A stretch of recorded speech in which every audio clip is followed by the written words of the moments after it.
It's Friday, May 10th, Saturday, May 11th, if you're on the East Coast, across the pond, or down under. And this, my friends, is Spaced Out Radio. Hope you had a great day and night heading into the weekend. I am your host, Dave Scott, broadcasting to you live from the Great White North on top of the mountains of central British Columbia, right here at SOR headquarters. We welcome you to tonight's show, including Deep Talk Radio and Revolution Radio. If you want to take a listen to our archives, we have them free for you at youtube.com/Spaced Out Radio. Just do old Davey the favor, hit that subscribe button. Our website is spacedoutradio.com, where we have a plethora of features for you. Rock out to Bumblefoot. Do a little shopping in our soon store, because we're under construction right now, making everything pretty for you. Tonight's show is brought to you by the YouTube channel in Suho. Sebastian Martin brings high-quality messages to the masses. Make sure to go to YouTube, check out In Suho today. Every now and again, we look to the experiences of people to learn what is going on in this paranormal world firsthand. And tonight, I'm happy to introduce one of our listeners from Twitter at #SpacedOutRadio. She goes by Goddess Michelle. Michelle has been a fan of our show for the last couple of years, chatting away with the snarky tweeters like Desert Clam, Mr. Skeptic, and of course, Tired of Ramen. Michelle, who lives on Canada's East Coast, has a lifetime of experiences, which I've heard some of the stories before, but tonight, for the first time, she opens up about her dealings with everything from ghosts to trolls, aliens, and helping people cross to the other side. Then at the bottom of hour number 3, we will bring you the SOR Newswire, brought to you by Paranoia Magazine. My good friend, Goddess Michelle from Twitter at #SpacedOutRadio. Thank you so much for coming on this Friday night. How are you? I'm great, and how is everybody out there tonight? I wanted to say a special hello to Maureen. She's one of our new Twitter listeners, and we just need to give her a shout-out and wave. She's doing great. Well, you know, we also have to give a shout-out to this Twitter crowd, because whether it's Mr. Skeptic, whether it's God of Thunder, whether it's Marty, the retired skeptic, Lulu Bell, Jeff, the Desert Clam, Derek, Tired of Ramen, there's a bunch of people out there who know who you guys are. And you guys come every night, and you bring the funniest comments around. What you don't know is you don't see me laughing or hear me laughing, because I can't. I want to, but I can't. So it's one of those things, Michelle, where this is my turn to give you guys a shout out on Twitter and say thank you for every night making me laugh, because there are some times I don't know how I'm holding it together. What I have to do is you guys actually force me to change screens, so I can't even look at you guys. Otherwise, I'm going to break down on the air. But there's some classics there, some very good classics. So thank you for being a part of that. Oh, no problem. It's my pleasure. So let's learn a little bit about you here, because you're one of our listeners. You've listened to a lot of these stories before on this show, and you wanted to come in and say, hey, Dave, I got some cool stories to tell. I'd like to come on. And I'm like, yeah, let's do that. But before we get into those, I want you to tell me, how did you find this show? How did you become a fan? Well, I used to listen to another radio show about 2014, about the end of that year. I started listening, and I'd never heard of having these talk shows before. Here in, it's kind of a closed-off area, in a sense. I live in Nova Scotia, a very small area, and you don't hear about stuff like that. I never heard of Art Bell. I never heard of any of this. So I joined Twitter, and I seen somebody tweeting about a show, and I followed along. And I said, well, what's this? And they said, well, it's a show. And all of a sudden I'm listening to a radio show. I'm like, hey, these people see the things I see. These people. And then one night that show wasn't able to air, and it was a basically no call, no show. And another person on Twitter that I'd been talking to said, come with me. Come along, Goddess, we're coming this way. And his Spaced Out Radio about 2.5 years ago. and I've not turned back. I love the show because it's so real. It's not always the professional that comes on. It's not always, somebody who never seen anything but, knows everything about it. And I love that. These are real stories. Some of them, you take them with a grain of salt. Some of them are true. Some of them aren't. You don't know.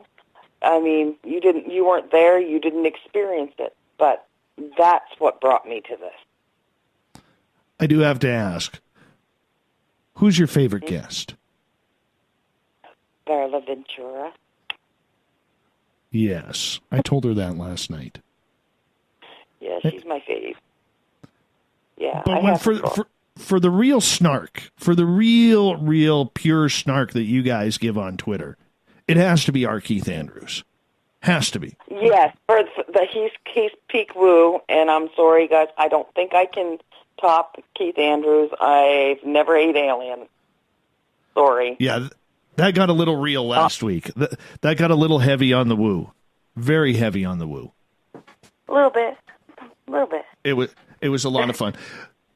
But Michelle, let's learn a little bit about you. When did you start finding out that you had special gifts to look into people's lives, to help people cross over, to see things that nobody else was seeing? How old were you when you first established that you were a little different? Well, I realized it when I was around 4.5, 5, and I was with my cousins. There was here where I was brought up in the town of Annapolis.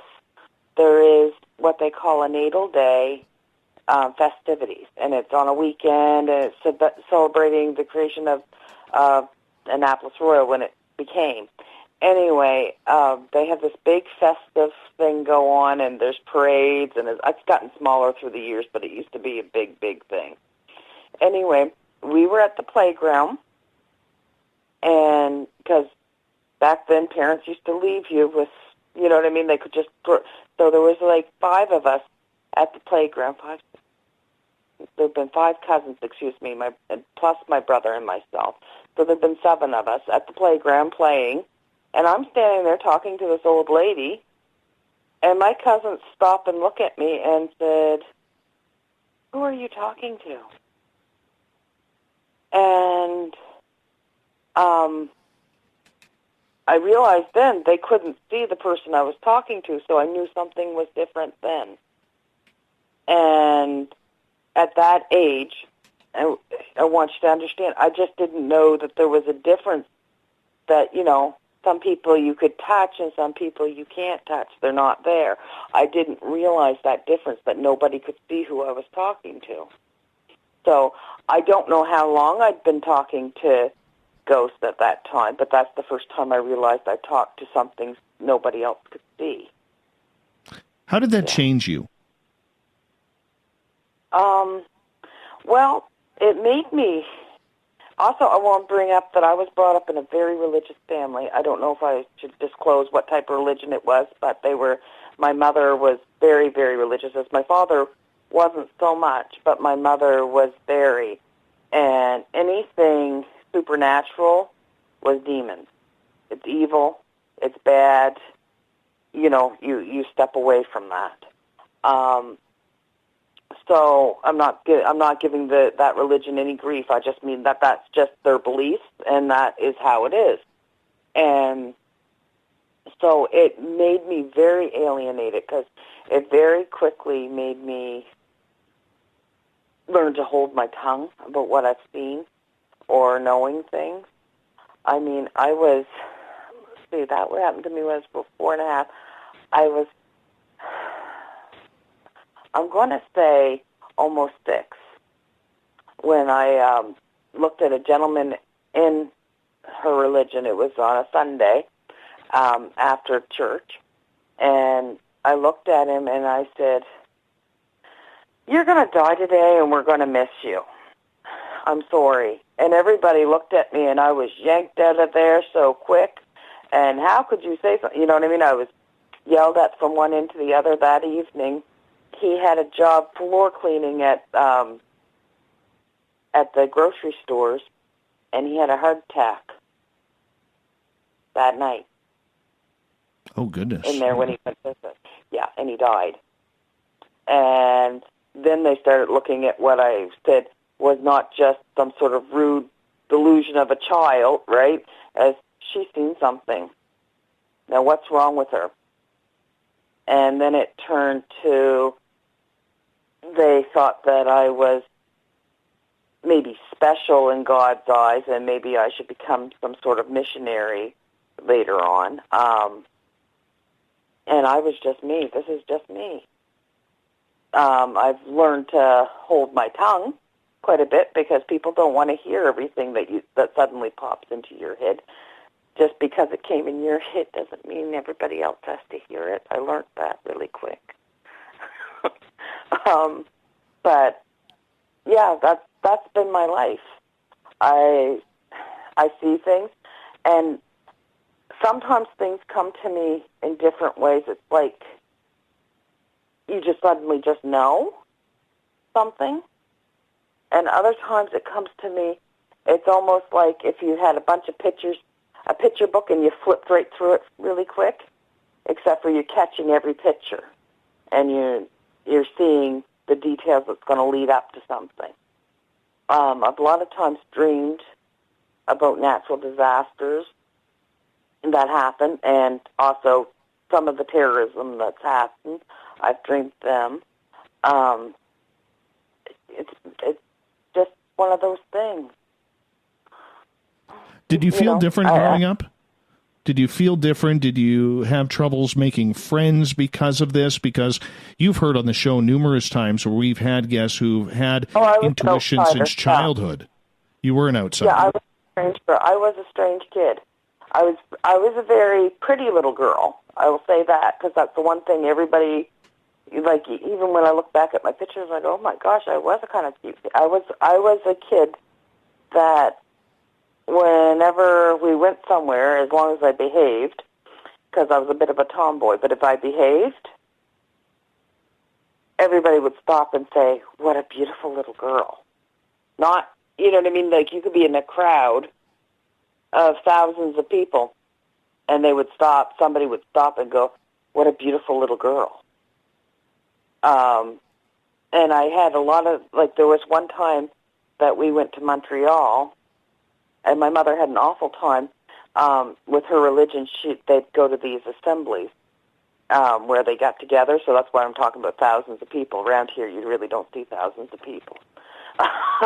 But we went to Montreal to this assembly, and we had to go on the subway in Montreal, which when you're from small places like that, that's absolutely almost claustrophobic. And I remember being on the subway, and I don't know. I think at that time I was 7, maybe.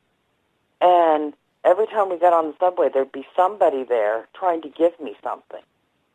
And they were speaking French, but you could always tell they were like enamored or something. And I'd done nothing but, be this little girl sitting in a dress that didn't want to be in a dress, and they tried to gift me things. It was really, now looking back and, watching my own children grow up, I realized that's not normal, and my mother always had a hard time dealing with that. Was it the attention that you were getting that she was jealous of, or she just didn't want you showing off your gifts that people were starting to recognize? I don't know if she realized, because I think some of my gifts are hereditary. Because once I grew up, I got to hear a lot about my grandmother and my great-grandmother. And I think my father always realized it was hereditary, because my mother would always go, I remember staying, because I barely ever sleep, and I still don't. I didn't when I was a child, and I don't now. And I remember hearing them argue about me as a child at nighttime when they assumed I was asleep. And my mother would be saying, there's something so wrong with her. It's just wrong. And Dad would say, it is just who she is, Molly. You cannot underestimate this. The child, when she says what she says, it comes true, and it's not always doom and gloom. It, grab this one, not that one. And if you do what she said, things turned out really good. And it was, so it's like Dad knew. And he says, and what do you expect? Your mother knows things too. And I think my mother knew all along, but because of the religious choice she made, because she was not brought up in that religion, mm-hmm. she forced herself to believe it was all evil. And unfortunately, she was given a kid that flew in the face of that. Because, as my father would say, she's not doing anything wrong. How did that affect your relationship with your mother? It's always been very tight. It's very, I love my mother. She loves me. And to this day, she still doesn't quite, she's left that religion since. When I was in my 30s, she left that religion. And even still, she still has a hard time with the fact that, although she's grown to appreciate it, and she understands that she had some of that, and but she still just doesn't, she doesn't grasp it. She doesn't. I don't know how to explain it. We love each other very dearly, but that time that she spent being angry with me about things you cannot control. Right. It'd be like being mad at your child because they had a seizure. So as you started to grow up, and as you started to get a little further into learning about your own abilities, what was happening to you during that time? Was it just premonitions that were coming true? Were you visited by spirits, ghosts outside of the old lady you saw in the park?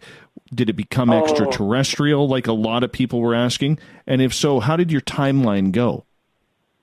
Well, when I hit puberty, everything through the roof. It went through the roof. And I without trying, and it was really, as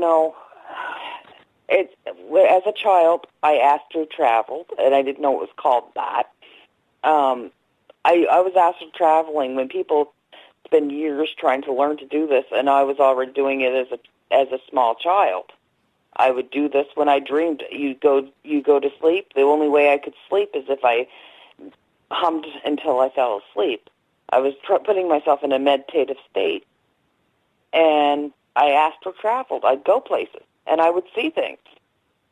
I would know what was in people's houses before I got there because I'd been in their house. It's kind of weird. But when I hit my teens, it went through the roof because teenagers are wonderful people, but they're not. Because you start realizing you can bend things because you're a teenager, you get a different idea in your head of what's right and wrong, and there's no real, in that realm, there's no cap, There's nobody to tell you can't do this and can't do that. And I remember thinking to myself one day, I thought, I'm going to show Mom. Because my mother wouldn't buy me anything because I've obviously been naughty again, or, being full of demons and all. She couldn't buy me things because it would promote my bad behavior. So I sat in the car, and as she went into a store, and it was just like a convenience store, and I sat there and I thought, she's going to buy me something. She's going to buy me something. And I concentrated, and I just sat there and thought in my head, you're going to get me something, and you're going to bring something out to me. And I just kept on thinking it. And when she came out, of all things to buy in a convenience store, and I want to say my mother was a hairdresser, so of all things to buy in a convenience store, is she came out with hairspray and shampoo because it had my name on it. They said it was called Michelle. Did you feel let down over that? No, I thought it was weird. I thought it was awesome. I actually, at that time, I'm ashamed of myself for doing that because as an adult, I realized I manipulated what I could do and made somebody do something for me intentionally, without giving them the ability to say no. But I thought that was pretty cool. She brought me hairspray and shampoo that said Michelle. So as you got into your teenage years and you started moving on, and obviously it's an awkward time for a lot of people, you get close to graduation. Did you feel the pull to helping people? Oh, yes. Yeah, no, anytime anybody needed. I was that kid that drug home the bird with the broken wing, the cat that didn't have no home. There was a time when my bedroom became a sanctuary because and my father he'd see me with them, he'd go, well, I don't know, I think that will die, but you can try if you want to, dear. And my bedroom started to look like, some sort of animal sanctuary. At one point, and this is no word of a lie, David, I had a 15-gallon fish aquarium because that's what I wanted. I wanted fish in my room. I'd had 3 hamster cages with hamsters in it because I had one hamster. Then I thought maybe he needed a friend, but they didn't get along, so I got another hamster cage for that hamster to be in. And the third hamster, I was in this pet store, and the woman said, do you want a hamster? I'll take you can have this one or we're killing it today. And I took it home with me. Then I had cages beside my bed with rabbits in them because I found them outside and they were hurt, these baby bunnies. I don't know. I was trying to nurse them back to health. And I had 5 cats. So you are a cat lady, is what you're saying. I am a cat lover. Princess is sleeping here on my lap right now, my cat. I am a cat lady. And and my mother was always, every time, you're not letting her. Yes, she's taking care of it. She'll find it a home later. That's what you. Michelle, you hold on right there as we are going to go to break here at the bottom of the hour. Goddess Michelle from Twitter. A life full of experiences. We're going to get into some detailed stories coming up right after this on Spaced Out Radio.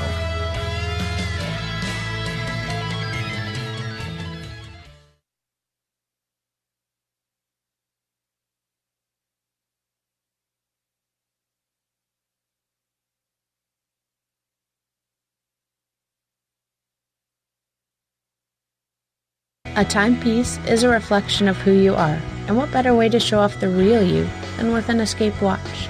Escape is a lifestyle brand accessorizing your days and nights. Choose to escape and create the life of discovery that you deserve. Dream, play, unite with your own personalized Escape watch. Head to escapewatches.com. There is no time like the present to enjoy your escape. Use promo code SMF2017 for your 20% discount today. Coming up this September 21st and 22nd, all UFO eyes will be focused on Toronto for the 4th annual Alien Cosmic Expo. Come listen to some of the biggest names and experiencers in ufology. Travis Walton, Paul Hellyer, Richard Dolan, Paula Harris, Grant Cameron, Randy Kramer, and Spaced Out Radio's own Dave Scott. Tickets are on sale now at aliencosmicexpo.com. Visit purpleplates.com today. For over 40 years, the Purple Energy Plates have been delivering amazing results for their many customers. Inspired by the great genius Nikola Tesla, the harmony, healing, and energetic effects of the plates have proven over and over to be beneficial and often miraculous to thousands of customers. Check their site for daily specials and choose from their many energy products. You won't be sorry. Visit them today at purpleplates.com. We're bringing scientific thought to the paranormal. Hi there, this is Spaced Out Radio scientist Chris Cogswell. Join me, Chris Zuger, and Dave Scott the second Wednesday of every month, where we break down the who from the woo when it comes to everything paranormal. We'll investigate and try to bring sensible answers to those straight and sometimes outlandish questions people have. Hey, not everything has an answer, but we'll do our best. Listen in to Reality Paranormal only on Spaced Out Radio.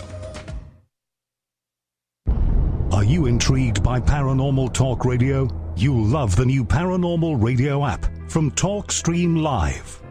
You'll find a great selection of talk shows covering UFOs, ghosts, strange phenomena, and much more. Download the Paranormal Radio app now and start listening to the very best in paranormal talk entertainment, including the network you're listening to right now, the Paranormal Radio app, free in Google Play and the iOS App Store.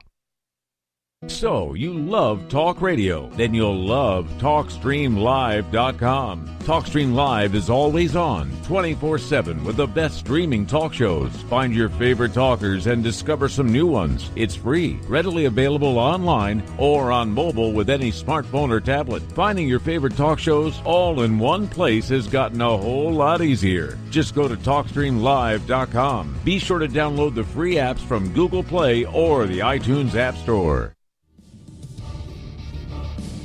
Come get spooked at the 4th Annual Forest Moon Paracon in Cedar-Woolley, Washington, Saturday, September 28th. UFOs, ghosts, aliens, Bigfoot. Speakers include Mike Morin and Jason Jordan, R. Keith Andrews, and Dave Scott from Spaced Out Radio, and so much more. There will be workshops and a VIP roundtable. Get early bird tickets now at fmparacon.com.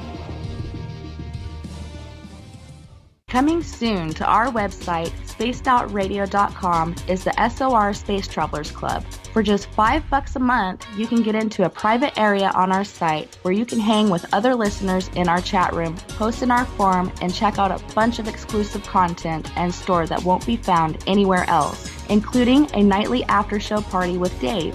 It's going to be the best $5 a month you're going to spend. The SOR Space Travelers, only at spacedoutradio.com.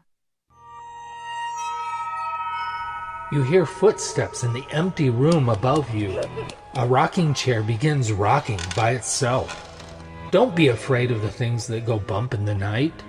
Reach for Spirit Storybox, the iPhone app the Huffington Post UK called the only ghost hunting app you will ever need. Spirit Storybox. The spirits are telling their stories. Are you listening? Looking for a place to advertise at a very reasonable cost? Look no further than Spaced Out Radio. SpacedOutRadio.com has an advertising tab that you can click to check out our daily, weekly, and monthly packages to play on the radio, or our website including social media. From commercial spots to banners, we have it all. Check out our competitive pricing today. Heading to Vancouver and looking for a night on the town? The Moose Vancouver is the bar that never stops rocking until 2 a.m. every night. The Moose has great food with everything on the menu from $6.95 to $8.95. Fantastic, vibrant staff and rock and roll that will bring you back to when the music was real, the hair was long, and the guitars were rocking. Get your party on at the Moose Vancouver, the official party bar of Spaced Out Radio.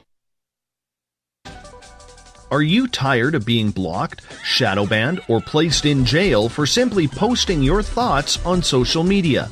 Social Media Freedom can take care of that for you.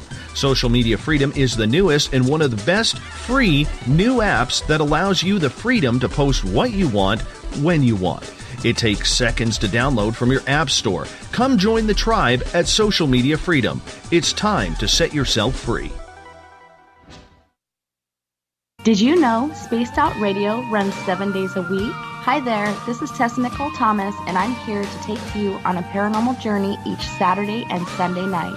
Why change the station when you have it all right here? Together, we'll hang out and share some strange and scary stories. And don't forget, we have Psychic Sundays as well, so come tune in Spaced Out Weekend. We get going at 9 p.m. Pacific, midnight Eastern, only at spacedoutradio.com, where we own the night. Hello, this is your guitar man, Ron Bumblefoot Thal, and I have to tell you, I love the response I get for Little Brother is Watching from Spaced Out Radio fans. It's amazing how music can inspire and make people think deeper about what's going on in the supernatural world. You can head over to my website, bumblefoot.com, to check out my music, my guitar workshops, my touring, even check out some of the hot sauces that I'm working on. And make sure you keep on listening, because with Spaced Out Radio, you know Little Brother is watching.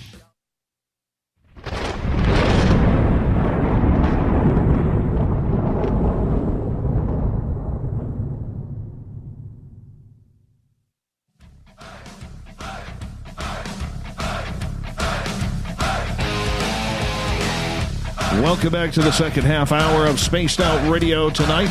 I am your host, Dave Scott, sitting in the captain's chair of SOR headquarters. Glad you could all join us heading into the weekend.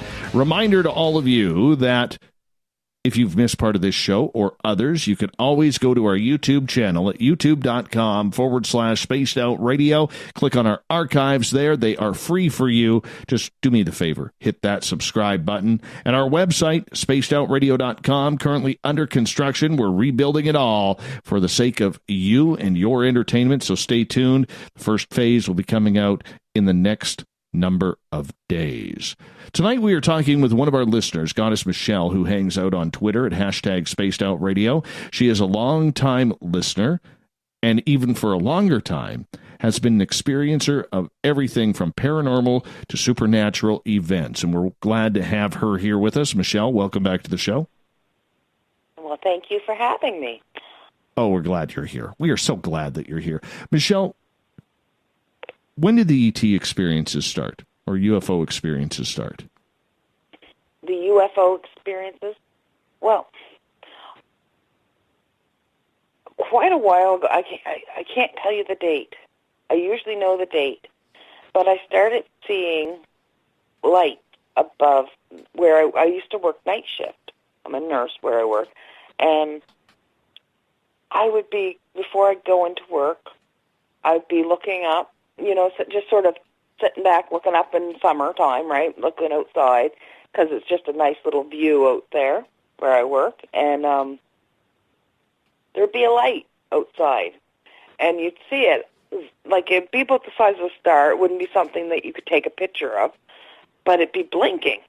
It'd be blinking multiple colors in a rhythmic pattern, and you'd see it, and you just got to remember it's about the size of a star, so it's moving really fast when you look at it, and it's on one side of you. Then all of a sudden, it's at the other side. You know what I mean? You almost have to, as quick as you could whip your head, it moved to the other side and be doing that. Now, this is near the basin, it'd be the river, right? And so you could sit there and you watch this. And you'd have to be somebody who looks up at the sky, I guess, to see it, because, a lot of people aren't looking up or, enjoying the moon or anything like that, and I do. I always have. And I've seen this light switch and swash back and forth, and just excuse me for a second. I had to give a little cough. I'm sorry. Oh, that's okay. At least you were polite enough to, being Canadian and all, that you used your mute button there. I did. I have sinus problems, and I have postnatal drip, and it's just awful. But anyway, continuing on. I was looking up at the sky and seeing this thing whip across, and I thought, that's odd. So I started making a point of going into work a little early and sitting back and watching this thing, and you'd see it probably 4 times a week. And that's the first time I've seen something up there. I always believed full-heartedly that there was such thing as aliens, and that there was these. I always believed that there was UFOs. You know what I mean? I believed I can't say I believed all the sightings. I can't say that, but I believe people were seeing something, because you don't get people reporting that much without seeing something, Well, Nova Scotia does have a history of that. How far are you from Shag Harbor? I live about a 3-hour drive from it, but I did last summer. Was it last summer? No, summer before. I went to Shag Harbor. Every now and again, when you mention Shag Harbor, I do post pictures of the actual water where the sighting happened. Right, like where they have the signs posted saying this is Shag Harbor where the sighting happened. Shag Harbor is a very small community. Blink your eye and you'll miss it. I have pictures of the museum. I went there. I made the point of going to see it just because it interested me. Because guess what?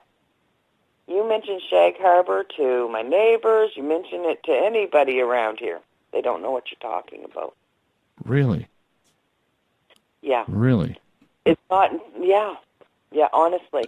I often wondered if there isn't a radio frequency that, and I'm just saying this it makes no sense how people don't Hold know. on. You can tell them today. Are you bringing out the woo? Are you bringing out the woo here? I'm bringing out a woo. I'm going to bring out a woo, okay? This is a Michelle conspiracy, okay? I have my own little conspiracy theories on my own. But I've often thought this because, people, you say something to them, and they go, oh, yeah, that happened. Oh. And then you show them about it, right? Oh, wow, that's really interesting. Talk to them a week later about it, and they know nothing about it again. It's like you never had that conversation. I'm not kidding. And I've often wondered, there's only like 86 people in Nova Scotia. I'm being facetious, of course. I know. It's really small. It's really small. In the town I was brought up in, the population was only 400. I'm not joking. So when I talk small, I want you guys to take a look around you, and as many houses as you can see to your left and your right, it's probably way more than I'm used to being around. But I'm just joking. It's probably not that bad. But anyway. But in regards to your own experiences that you had and that UFO experience, was that something new to you? Because you, growing up, had been around a lot of ghostly activity at that point. Well, I think because I was, you see, you have to look at it like this. I have to look at it, I try to look at other people when I talk to them about it and realize, well, these people may have never, ever seen a ghost, right? So I've spent my life with people sort of questioning, if I chose to say anything about it, questioning whether, well, could this possibly be real? And so I look at the UFOs and think, and all the reports and hearing about stuff like that, and think to myself, well, what I go through is real. I know it's real. How can my current, how can I take my current circumstances and tell somebody else, oh, well, that's just a lie. There's no such thing. And what kind of universe would we be in? Look at the size. How is it possible that we're the only sentient beings in this whole universe? That doesn't make any sense. None whatsoever. I'm sorry. And the thoughts that somebody's traveled, well, maybe it's an older, I don't like to think that they're here to fight with us I don't know what they're coming for. But they're coming, and they're exploring, and maybe this people being abducted and, they're making the hybrids. Well, you can say that why would they still be doing it and whatnot? How do we know it's not another race doing it now and not another race doing it now? We don't know.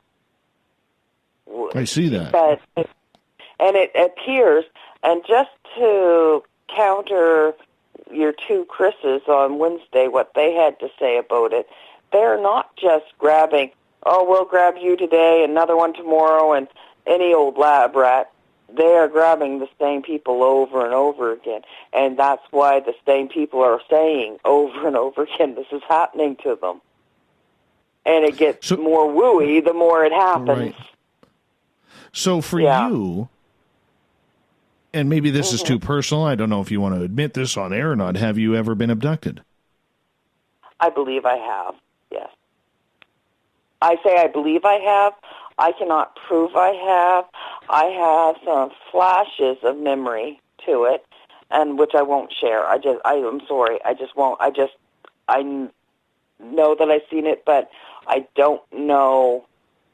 It's like when you come back, your mind's wiped of it, and you're really dazed and confused. And for me, that's unusual. I have a very good memory. And I remember things really in order. My first memory that I know that I can almost date to is when I was 11 months old and my parents had moved to their house. And I did not realize until I was older that when we first moved to the house, what ended up being Mom and Dad's room was supposed to be my room, and they'd set my crib up, and I remember the boxes in the room waking up because my mother put me in the crib when I was asleep, so I did not know where I was when I woke up, and I'm screaming. And my father at the time, the job he was working night shifts, and he came in, and I hadn't seen him for a week, and he'd grown a beard and a mustache, and I don't think I'd ever seen him with that before, so I thought a stranger had come in the room, and he yelled at me and told me to go to sleep because he was trying to sleep. He probably hadn't had much sleep, and he came in yelling, "Go to sleep." I was terrified. I went right quiet, and I was terrified to death who was that man that just walked in the room.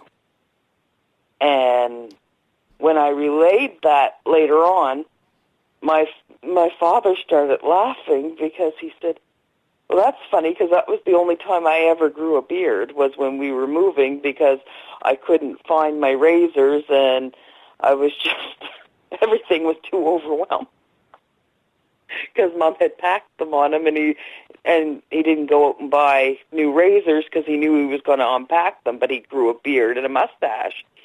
And he says, it's the only time in my life I ever grew that." Wow. Yeah. So there's a confirmation right there. I could tell you everything that was in my crib, from the creepy clown that my mother had given me. It had this wind-up nose. Do you remember those clowns? This is dating. With the wind-up nose. Yeah, and I didn't like it, but the only reason why I kept it is I thought if it scared me, it should scare my brother, who was older than me. So I'd go around the house with it, but I was using it as protection because it was going to scare him. So my mother thought I loved it and would put it in bed with me, and it'd be, as soon as I woke up, it would be the first thing overboard, tossed out of the crib. And my teddy bear that I had, and I had this music. You remember those? They don't make them now, I don't think. Those sound makers they make for babies? And they had the mirrors on them, and you'd hit the buttons. They were like beige.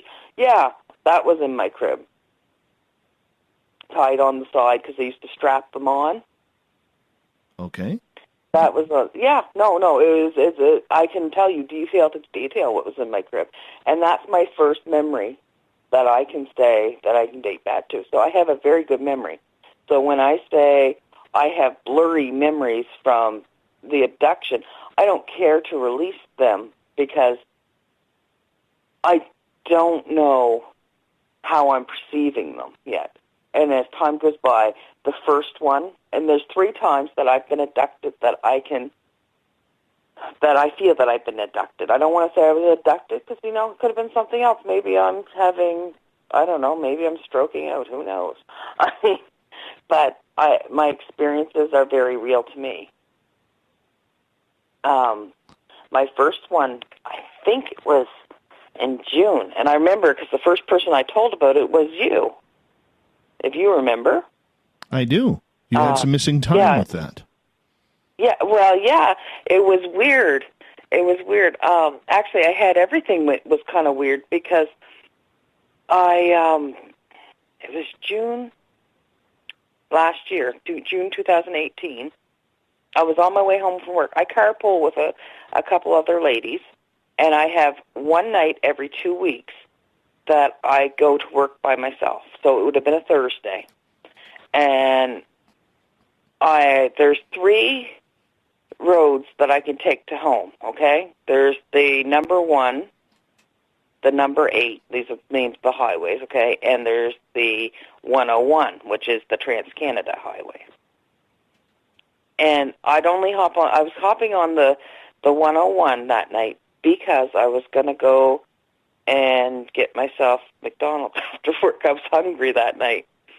And I hopped on the 101 that night and was driving down. And I was one exit away from my place. So I was about 10 minutes away from 10, maybe 15. No, 10 minutes on the highway, away from the exit I was supposed to be getting off at, okay? Mm-hmm.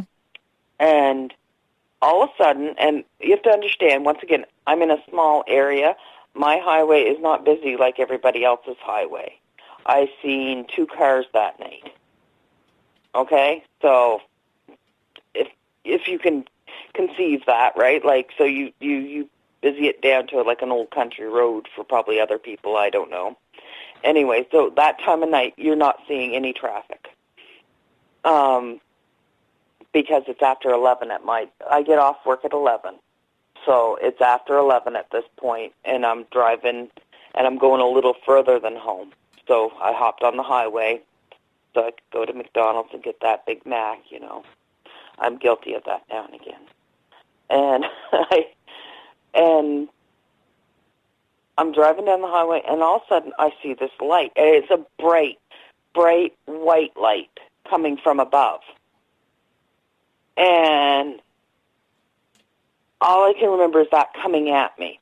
Now, I have some blurry snippets in between that has come clear as I've tried to work on it. But the next thing I know, I am back in the vehicle. 2 minutes have passed. Because I remember looking at my clock because I timed myself from how long it takes me to get from one spot to the other, and you know, I have maybe a little bit of OCD. It's maybe the nurse in me. You're always looking at the time to see, you know, because I just passed my last off-ramp, and I wanted to, you know what I mean? You look at the time, okay, it's now, so I should be able to make it to McDonald's or whatever, right? So I knew 2 minutes had passed anyway. And I'm back in the vehicle. So I get moving along, and I'm not telling you, and I don't know if you remember this part, Dave, but I was not where, my car wasn't where it should have been. It was actually put off on the next overpass. So I drove ahead, and all of a sudden I realized, why am I passing this? This is like two ramps up from where I'm supposed to be getting off at, right? And I'm like, oh my heavens, I'm not even where I'm supposed to be. So I turn around. So 2 minutes, I could not get, you know, a 20 minutes away, okay? I could not get there in that amount of time. I don't know how come my vehicle was put back there, but I ended up turning around, coming back, and I missed McDonald's. It was all traumatic for me that way, but I was really dazed feeling, but I was not hurt. And then I noticed there was a mole on my arm, and it was on my right arm, and it was raised up. And kind of red looking. And I'm like, that's kind of a concern. I'm looking at I have a few moles on me, so it's, you know, a mole doesn't bother me, but I have none that are raised. And it was like on my forearm. And, you know, you would notice that was raised before then. And I'm like, that bothered me a lot. So as you know, because I'm a nurse, I went to the doctor, and I had it x-rayed, and there was something arrow-shaped in there, like very small, but arrow-shaped in there. And strange. Yeah, very strange. Really weird. Anyway, I'm thinking the next time that I was abducted, then we're going to let time pass, okay? That is gone now, by the way, because I did look into getting it taken out, and it's gone. So wherever it is, I don't know. But in October, once again, and that was around the time I was discussing, maybe we should remove it, because whatever it is, maybe it's a splinter from something, right? Yeah, if I could remove that and get it. And actually, I was talking with another nurse that, I had something in there. And, nurses have mad skills. I'm letting you know. And we're resourceful, and we hate going to the doctors ourselves. I don't know. Maybe it's just me. Maybe I just hate going to the doctor. But, so we have some mad skills, and there was some discussion about maybe we could remove it on a night shift. Oh my goodness!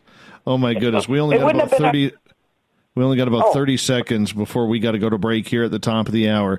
Do you feel like you were chosen to do this, to have this, or do you think it was just natural? To me, it's just natural, but it's in my abilities and it's my thing. I have to use what I have to help others. I have to. It's in me.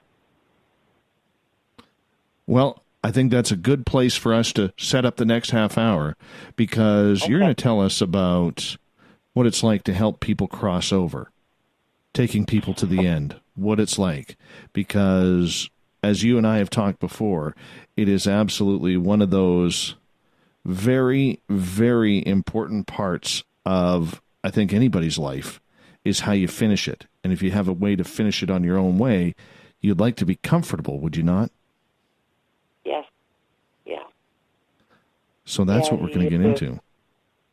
Mm-hmm. That's definitely what we're going to get into. Actually, we've got about 30 seconds left now. I read my clock wrong, so I do apologize about that.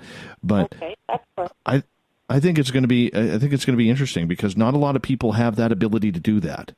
And to have your perspective of it, because you and I have talked and you've said what a beautiful thing it is to help somebody go to the other side, wherever they are off to. And I'm curious to get your opinion on why that is. So, Michelle, you stay tuned as we are going to get ready to go to break here at the top of the hour. Spaced Out Radio happens 7 days a week. Don't forget, this weekend we have the weekend show. Tessa Nicole Thomas, Spaced Out Weekend, 9 p.m. Pacific, midnight Eastern, Saturday and Sunday night. Or if you're on the East Coast, that would be Sunday and Monday. Yeah, that's the way it would go. Goddess Michelle from Twitter tonight, hanging out, telling her amazing, incredible paranormal stories. We will be back with more Spaced Out Radio right after this.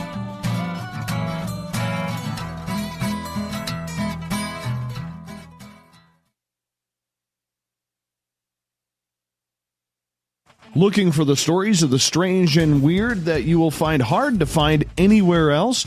Check out the SOR Newswire on our website. Our writers, led by Captain Shirk, are scouring the world for the oddest and most bizarre stories we can find. Everything from weird crime to suspenseful and paranormal. We're working hard for you to bring you the most intriguing news of your day. Check out the SOR Newswire at spacedoutradio.com today. So, you love talk radio? Then you'll love TalkStreamLive.com. TalkStream Live is always on, 24/7, with the best streaming talk shows. Find your favorite talkers and discover some new ones. It's free, readily available online or on mobile with any smartphone or tablet. Finding your favorite talk shows all in one place has gotten a whole lot easier. Just go to TalkStreamLive.com. Be sure to download the free apps from Google Play or the iTunes App Store. Canada's largest UFO conference is ready to roll in Toronto this September 21st and 22nd at the Alien Cosmic Expo. This year is about the experience. Listen to the stories of Dave Scott, Travis Walton, Paula Harris, Grant Cameron, Ryan Stacey, Richard Dolan, Leslie Mitchell-Clark, and more. Get your tickets now at aliencosmicexpo.com.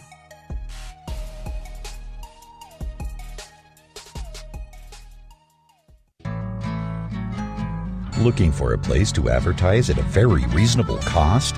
Look no further than Spaced Out Radio.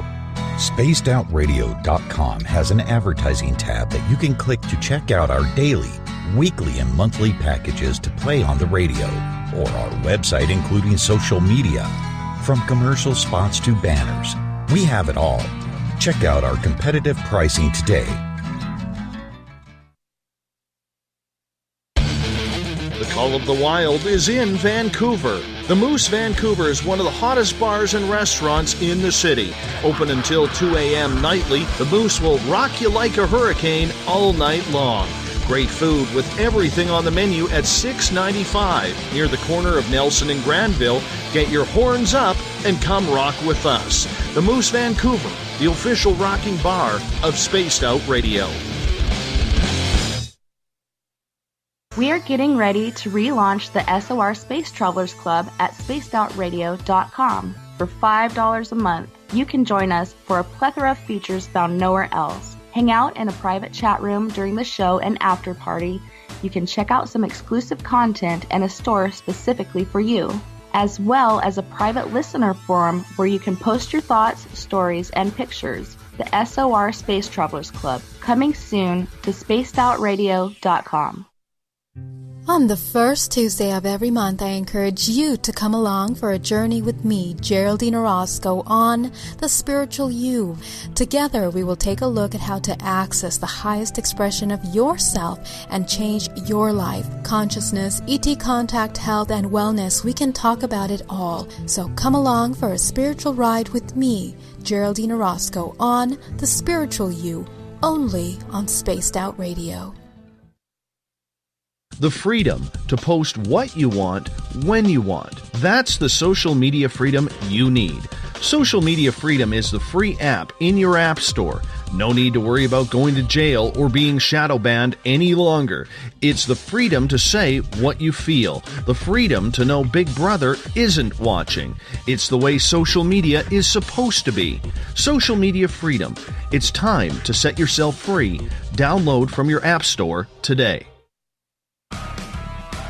Get your horns up with me on Spaced Out Radio. This is Ron Bumblefoot Thal. Come tune in to SOR where you can hear me rock out with Little Brother is Watching, the official theme song of Spaced Out Radio. And then come on over to bumblefoot.com where you can find out about my tour schedule, my music, and everything else. Bumblefoot.com keeps you up to date on what I'm doing and the best way to stay in touch with my music and music camps. Sign up for my newsletter at bumblefoot.com and remember, Little Brother is Watching. Find your escape where time has no limits. It's about living today and cherishing the heritage of yesterday. A spirit of adventure for what is new with the nostalgia of the past. Your timepiece is a reflection of who you are. Life surrounded by beauty from the world around us to the soul within. EscapeWatches.com. There is no time like the present to enjoy your escape. Use promo code SMF2017 for your 20% discount today. Heading to Vancouver and looking for a night on the town? The Moose Vancouver is the bar that never stops rocking until 2 a.m. every night. The Moose has great food with everything on the menu from $6.95 to $8.95. Fantastic, vibrant staff and rock and roll that will bring you back to when the music was real, the hair was long, and the guitars were rocking. Get your party on at the Moose Vancouver, the official party bar of Spaced Out Radio. You hear footsteps in the empty room above you. A rocking chair begins rocking by itself. Don't be afraid of the things that go bump in the night. Reach for Spirit Storybox, the iPhone app the Huffington Post UK called the only ghost hunting app you will ever need. Spirit Storybox. The spirits are telling their stories. Are you listening? Come get spooked at the 4th Annual Forest Moon Paracon in Cedar-Woolley, Washington, Saturday, September 28th. UFOs, ghosts, aliens, Bigfoot. Speakers include Mike Morin and Jason Jordan, R. Keith Andrews, and Dave Scott from Spaced Out Radio, and so much more. There will be workshops and a VIP roundtable. Get early bird tickets now at fmparacon.com.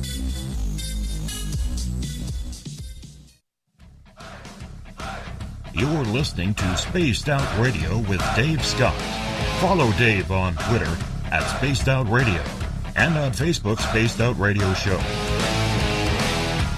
Welcome back to the second hour of Spaced Out Radio. Tonight, I am your host, Dave Scott. Thank you so much for being with us. Tomorrow night on the show and Sunday, Tessa Nicole Thomas is back with Spaced Out Weekend. We get going at 9 o'clock Pacific, 12 o'clock a.m. Eastern at spacedoutradio.com. Hi to everyone listening in on KZFX 93.7 FM in Ridgecrest, California, KDUN AM 1030 in Reedsport, Oregon, WQEE 99.1 FM in Noonan, Georgia, and UPRN 107.7 FM in New Orleans. On the digital side, hi to everyone listening in on Revolution Radio and Deep Talk Radio. Remember, don't forget to check out our archives at youtube.com/Spaced Out Radio. Just do me the favor, hit that subscribe button.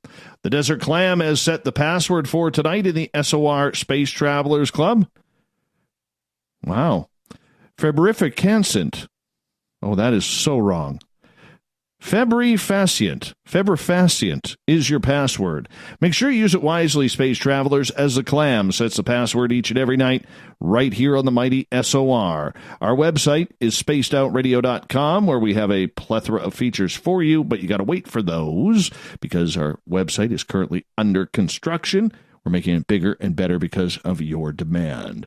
Tonight, we bring in one of our listeners, Goddess Michelle. She hangs out on Twitter at #SpacedOutRadio every Monday through Friday.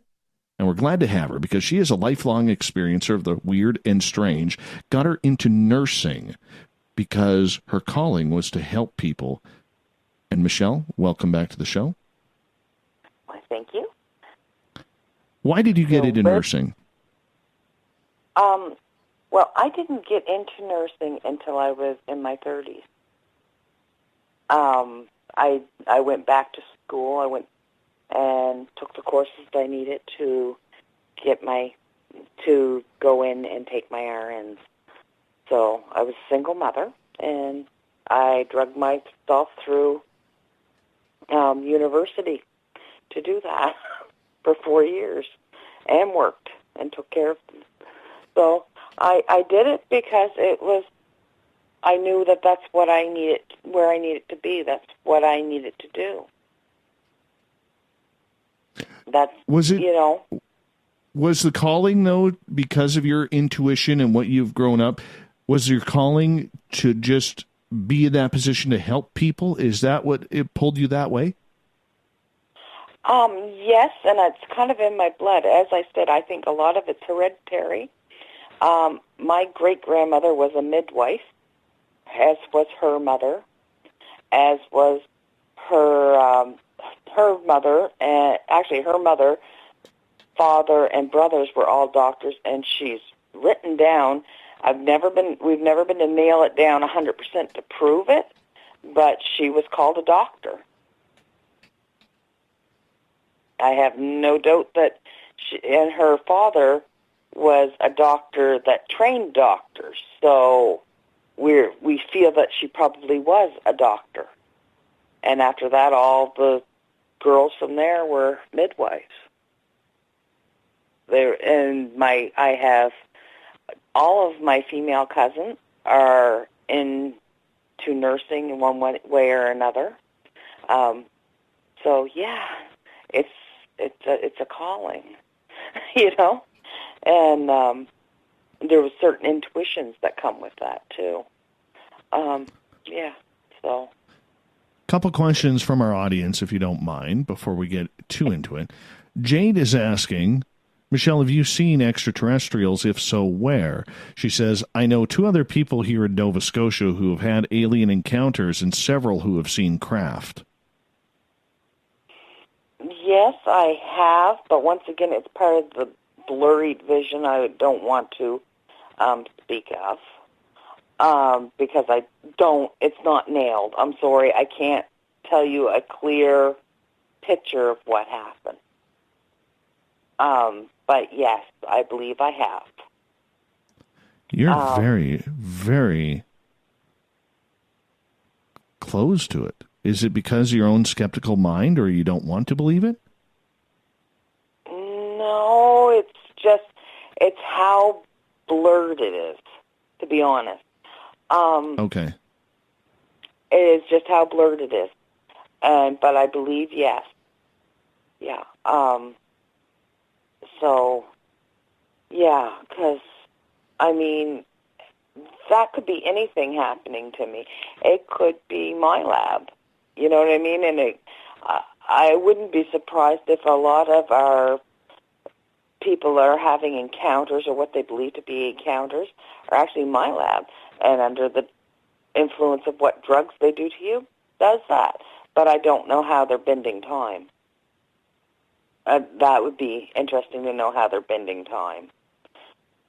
Right. You know, because time, obviously, with 2 minutes only left for me, how would a human being bend time? As far as I know, we don't know how to do that. Another question, follow-up from Jade. She is asking, have you ever got any premonitions or dreams about the East Coast? That's a very broad question. I mean, I've had premonitions of things that's happened in the East Coast. I've had one, mind you, since my father passed, I haven't dreamt anything. I haven't had a single dream. I imagine that's just the emotional effects of that. But I had in late 2018, I would say, it was December, I would say, I did have a premonition that there's a serial killer here. It's my best description of what I was seeing is a serial killer. In the city-like area. I mean, we have a lot of areas here that are city-like, that are turning city-like, but yeah, I have had a premonition of a serial killer. Oh, goodness. Hmm. Is there a lot of murder? Is there a lot of murders and death around there that you would have that? In Halifax, there's been the odd one here and there. And I'm wondering if that, because some of it sort of made me feel like I'm looking at Halifax, but I know it's within province, and I know that either a serial killer is getting ready to brew, and you know what I mean, like they start acting on their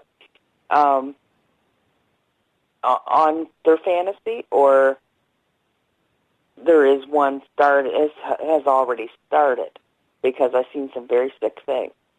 Yes. How often are those type of premonitions true for you?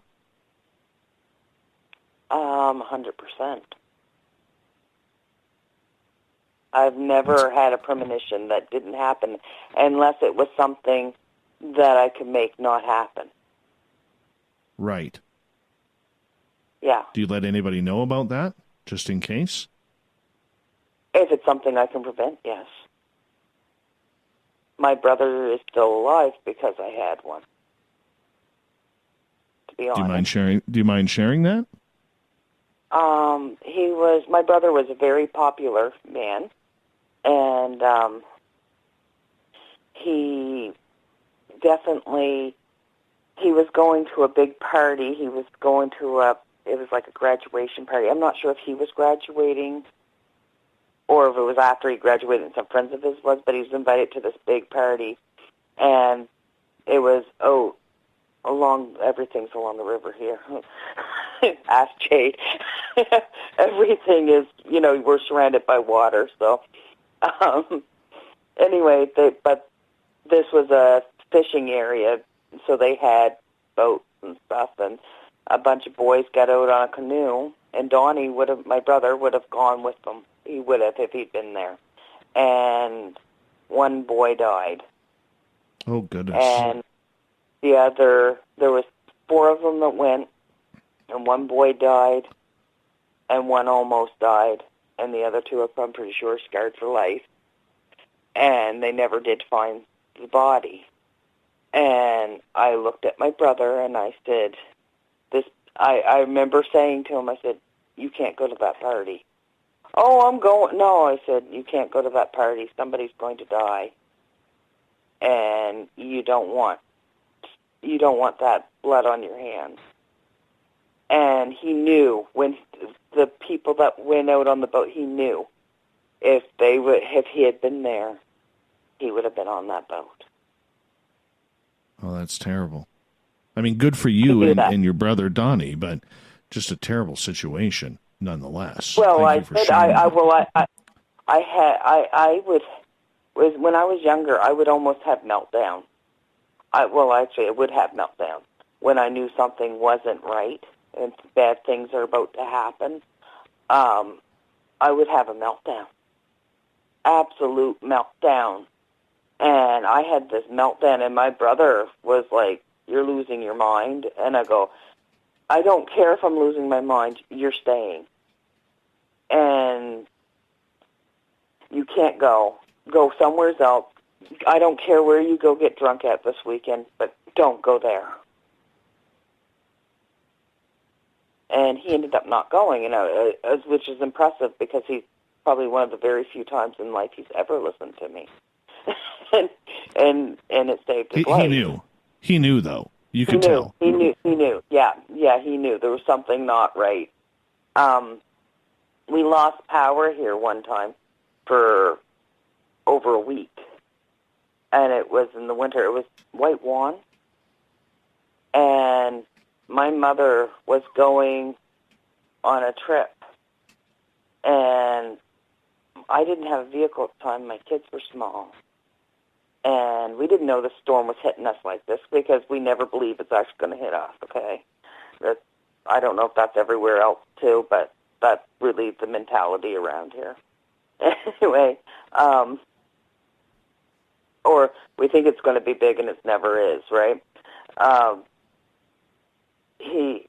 Anyway, White Wan was going to hit, but it was a week ahead of that, and she was getting ready to go away on this trip. And I freaked out because I found out there's not going to be a vehicle. My vehicle was broken down, and my father wasn't going to have a vehicle because she was taking their vehicle on this trip.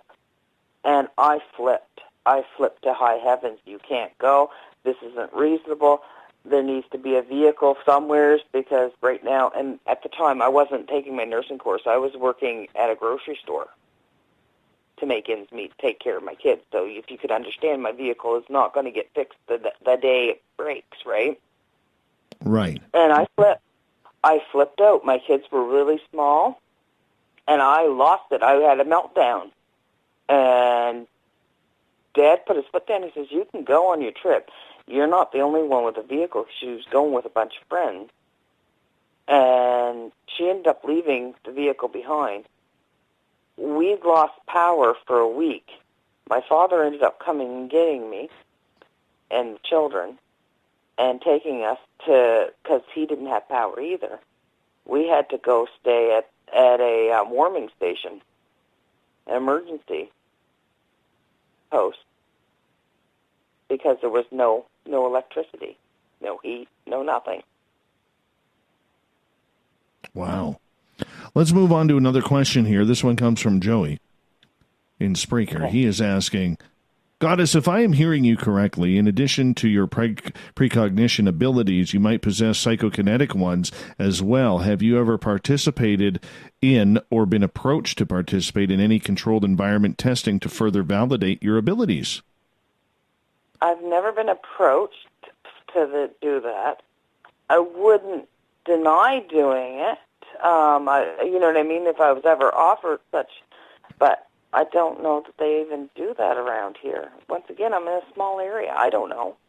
I've never, I know I'm a nurse and maybe I should know more, but I don't know of anything like that happening. Follow-up from Joey. He is saying, being a nurse, have you ever witnessed any weirdness with people near death or those having a near-death experience? Oh, yes. Yes, I have. I work in a care facility, and I specialize in palliative. So I sit with many people in their last moments. So Yes, I have seen some near-death experiences. It's not like the movies, guys. I have to tell you, most deaths are not like the movies. People don't have that minute before they die to look up and say, I love you.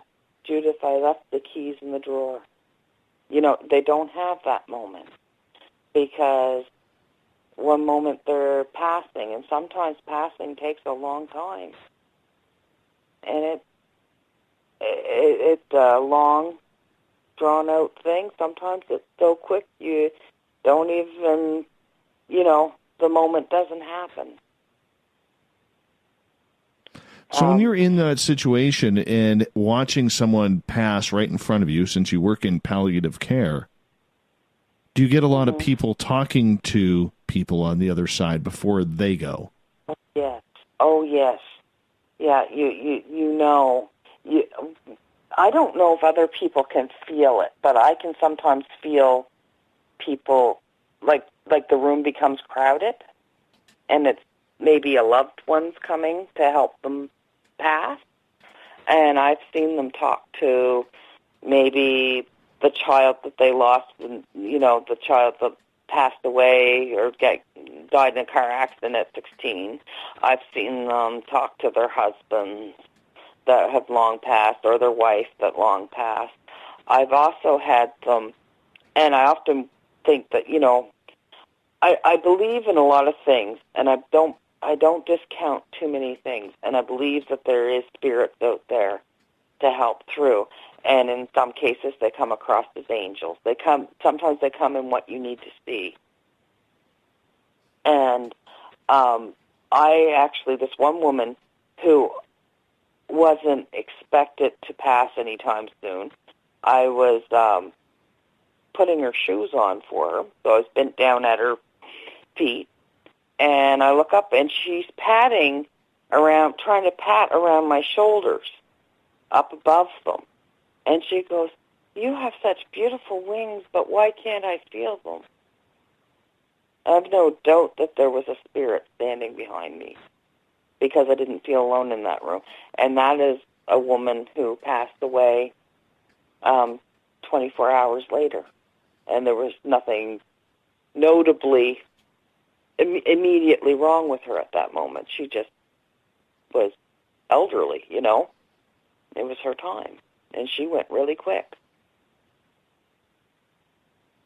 Interesting. So I've seen that, and I've had that happen more than once. I've had different ones trying to pat my wings. I had a blind woman talking about my wings.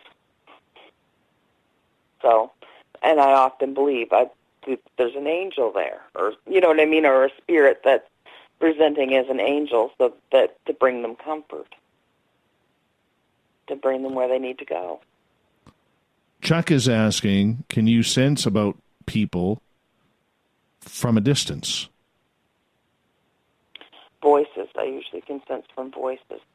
Some people I have an automatic connection with that are, and it all depends. I don't stand there trying to sense everybody's everything. And, like if I did, you'd go crazy after a bit, and I feel that I have enough crazy in me. I don't need to enhance it. But that being said, some people you connect with so quickly. It's like, wham, oh dear, that's somebody that I need to know right now because I can sense things about them that they need me in some way, or it's a sort of that sort of connection, and I sense it right away. Yeah. Any more questions? Getting back to you working in the hospital, Yvonne has a question here. And she is asking, since you assist people in transition, are you familiar with the term psychopomp? No, I've not heard that. Mind you, I don't work in a hospital. I do work into I work in a long-term care facility, a nursing home. So what that is it's a psychopomp is a creature, spirit, angel, or deity in many religions whose responsibility it is to escort newly deceased souls from Earth to the afterlife. Oh, okay. I believe we do have one of them then. I will say that. I did a little bit of research because the facility I'm in is very old, and it's been rebuilt a few times, but that's been there for a long time, and it's been one type of facility after another, okay? That being said, I have, you can almost count on it. I worked for several years all-night shifts. So you see more at night. I believe it's always going on in there, but you see more things at night because it's quieter. It's, you don't have as many staff on, and people are in bed, quiet, and sleeping. So you see more stuff, which makes logic right there. But there is, and it doesn't matter what floor you're on, every now and again you'll start hearing them talk about the man with the top hat. And I couldn't figure out, well, who would ever be in here that would be wearing a top hat? And it didn't matter, and the nurses don't talk about it.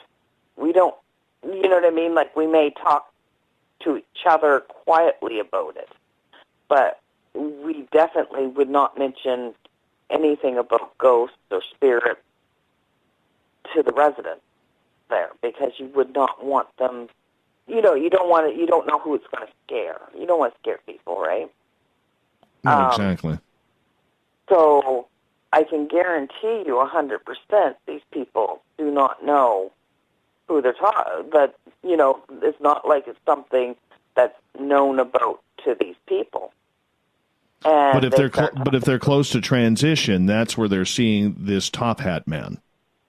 Well, guess what? At the time, the funeral home that always dealt with that place, it was a family-owned one, and the man that used to come, the undertaker who used to come get them, used to wear the full garment and the top hat. Oh, wow. That's kind of freaky. Years, yeah. And so the man with the top hat shows up. And now we only usually see him and shortly after that, the flu breaks out, and unfortunately, right. The flu takes out quite a few residents. Michelle, you hold on, because we're going to go to break here at the bottom of the hour. Goddess Michelle, one of our fans from Twitter, is my guest tonight about her paranormal experiences throughout her life. More Spaced Out Radio right after this.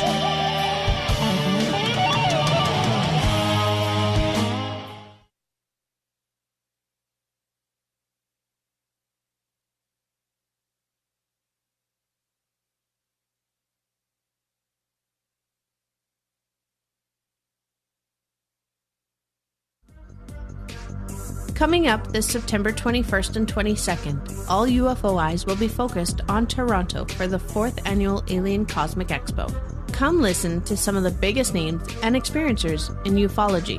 Travis Walton, Paul Hellyer, Richard Dolan, Paula Harris, Grant Cameron, Randy Kramer, and Spaced Out Radio's own Dave Scott. Tickets are on sale now at aliencosmicexpo.com.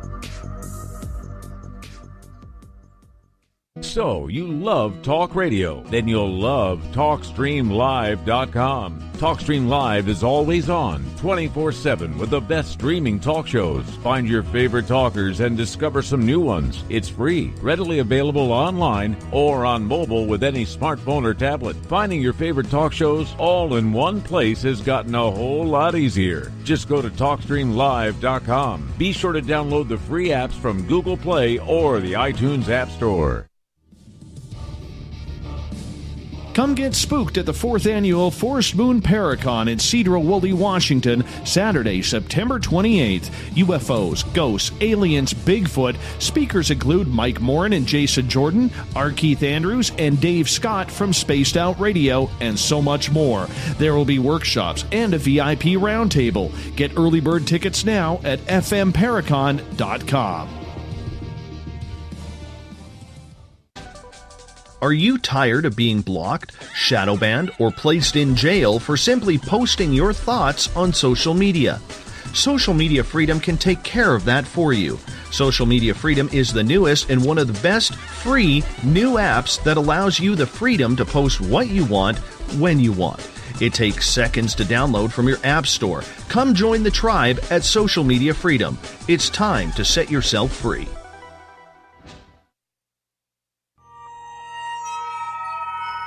You hear footsteps in the empty room above you. A rocking chair begins rocking by itself. Don't be afraid of the things that go bump in the night. Reach for Spirit Storybox, the iPhone app the Huffington Post UK called the only ghost hunting app you will ever need. Spirit Storybox. The spirits are telling their stories. Are you listening? We're bringing scientific thought to the paranormal. Hi there, this is Spaced Out Radio scientist Chris Cogswell. Join me, Chris Zuger, and Dave Scott the second Wednesday of every month, where we break down the who from the woo when it comes to everything paranormal. We'll investigate and try to bring sensible answers to those straight and sometimes outlandish questions people have. Hey, not everything has an answer, but we'll do our best. Listen in to Reality Paranormal only on Spaced Out Radio. A timepiece is a reflection of who you are, and what better way to show off the real you than with an Escape watch? Escape is a lifestyle brand accessorizing your days and nights. Choose to escape and create the life of discovery that you deserve. Dream, play, unite with your own personalized Escape watch. Head to escapewatches.com. There is no time like the present to enjoy your escape. Use promo code SMF2017 for your 20% discount today. Looking for a place to advertise at a very reasonable cost? Look no further than Spaced Out Radio. SpacedOutRadio.com has an advertising tab that you can click to check out our daily, weekly, and monthly packages to play on the radio, or our website including social media. From commercial spots to banners, we have it all. Check out our competitive pricing today. Are you intrigued by Paranormal Talk Radio? You'll love the new Paranormal Radio app from TalkStream Live. You'll find a great selection of talk shows covering UFOs, ghosts, strange phenomena, and much more. Download the Paranormal Radio app now and start listening to the very best in paranormal talk entertainment, including the network you're listening to right now, the Paranormal Radio app, free in Google Play and the iOS App Store. Hello, this is your guitar man, Ron Bumblefoot Thal, and I have to tell you, I love the response I get for Little Brother is Watching from Spaced Out Radio fans. It's amazing how music can inspire and make people think deeper about what's going on in the supernatural world. You can head over to my website, bumblefoot.com, to check out my music, my guitar workshops, my touring, even check out some of the hot sauces that I'm working on. And make sure you keep on listening, because with Spaced Out Radio, you know Little Brother is watching. Did you know Spaced Out Radio runs 7 days a week? Hi there, this is Tessa Nicole Thomas, and I'm here to take you on a paranormal journey each Saturday and Sunday night. Why change the station when you have it all right here? Together, we'll hang out and share some strange and scary stories. And don't forget, we have Psychic Sundays as well, so come tune in Spaced Out Weekend. We get going at 9 p.m. Pacific, midnight Eastern, only at spacedoutradio.com, where we own the night.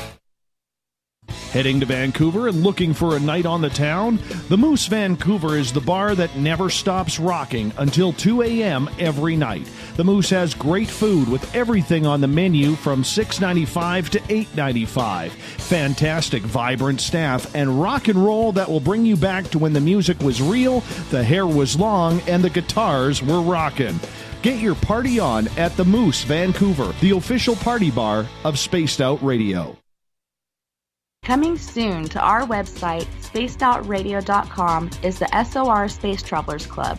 For just $5 a month, you can get into a private area on our site where you can hang with other listeners in our chat room, post in our forum, and check out a bunch of exclusive content and store that won't be found anywhere else, including a nightly after show party with Dave.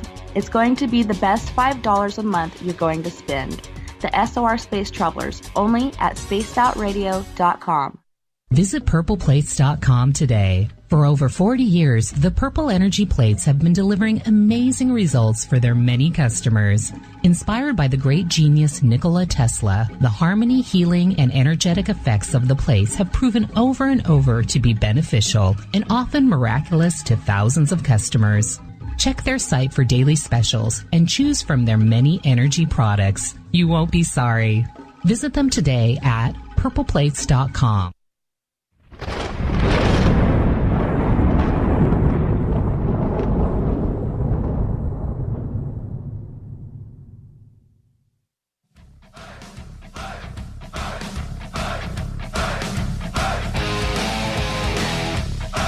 We've passed the halfway point of Spaced Out Radio tonight. I am your host, Dave Scott, sitting in the captain's chair of SOR headquarters in the frozen Canadian tundra. Well, not so frozen. It was like 75 degrees up here today. Yes, it gets that warm in the northern reaches of Canada. I'm wearing shorts tonight. The SOR studio is kind of warm. I love it. Now the mosquitoes will come. Oh, yes, the mosquitoes. Hey, a reminder to each and every one of you that if you are looking for our archives, we have them free for you, stored at youtube.com/spacedoutradio. Just do me the favor, hit that subscribe button. It's a good way to catch up on previous shows as well. Our website will be relaunched here probably within the next week or so. We are rebuilding it due to popular demand by all of you, so thank you for that. Tonight we are talking with Goddess Michelle. She is one of our listeners on Twitter at #SpacedOutRadio. She's usually here nightly, but tonight she's on the other end of the phone. She is someone who has had a multitude of paranormal experiences. Some may say a plethora of paranormal experiences throughout her entire life. And right before the break, Michelle, we were talking about the fact that you work in palliative care and you've helped many, many people move from this life to the next. In everything that you have seen, strange or not, has it convinced you that there is something else? If we call it life on the other side, we can do that, whatever we want to call it. Has it convinced you that there is something to move on to? Well, from a child, I knew that there was something to move on to. Yes, there is life on the other side. It's also opened my mind to the possibilities of what that is. I've often said that I don't believe people don't know where to cross over. I think they can cross over. I think they're free and willing to come back and forth if they wish. So, you know what I mean? That's why Grandma, who went to church and believes in God and, you know, believes she was going to heaven, that's why you can see her, because she came down to see you. You know? So I don't believe anybody's trapped in the in-between. I believe they're able to come and go as they please. So, I believe that that this is not it. There's more as you move on. So, do you think then that the people that you have helped cross over, where you've seen them talking to maybe angels or people on the other side, or this elusive hat man that seems to wander the halls of your facility where you are a nurse, do you believe then that people are still haunting it, or it's a transition spot for these spirits and ghosts, or potential ghosts, to go elsewhere? It's a transition. And some just choose to come there, because some people, at one time, when people got elderly, they went pretty much straight to a nursing home and stayed there 10, 15 years, you know what I mean, if they didn't have a husband or a wife and they were going to be living by themselves. especially here. I don't know about, I would say very much here, because a lot of times your family moves away for employment. And so there's not many, you know what I mean? Like, not many people that their kids are still living here. And once the wife dies or the husband dies, they have nobody. So they transition into a home just so that they're not alone. And they'd live there happily ever after, you know what I mean? They could be there for 10 years. So that becomes very much their home.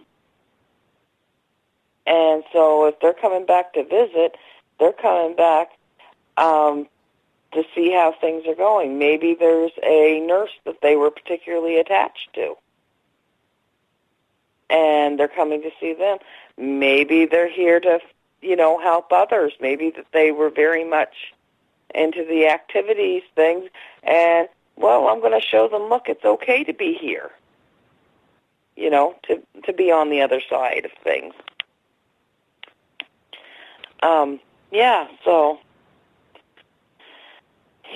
So that I truly do believe that there's another side.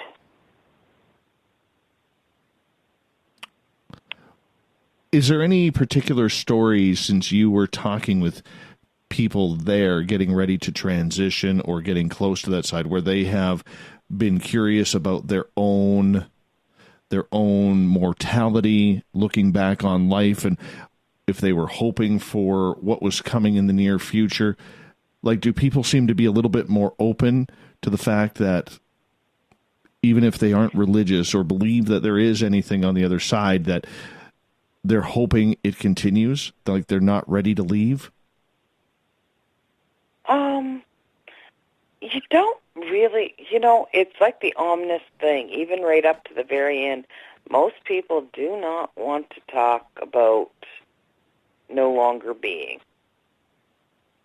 I know that there was one gentleman, he was a little dramatic, okay, and I'll say that, I know that sounds a little cold, but he was very dramatic, and everything that had to be done for him, he would scream, and then he would tell me, you're a good nurse, you're probably one of the best. Can you do me a favor, do the right thing and put me out of my misery? And it was very sad, but if you'd seen the circumstances, it was a little bit ironic, because he was, to most nurses, he was very, very mean. I always got sent into that room because nobody else could deal with him. And I'd just sit there and I'd let him talk out his problems, right? And what came down to it is that he had a lot of guilt because he wasn't a nice person most of his life. He was very difficult. But he meant well. He was mean about trying to do the right thing. You know, like that stickler to the rules. These are the rules and you're supposed to do it right. And that obnoxious person that does that, he was that type of person. And I think he realized he was that person. And he had some guilt over that. And, you know, I was so blessed to be at his side when he passed away, because he was so comfortable with me. He was so comfortable with me there. And if I said it had to be done, then it was okay. And so I was glad I was able to give him that comfort in his last moments of life.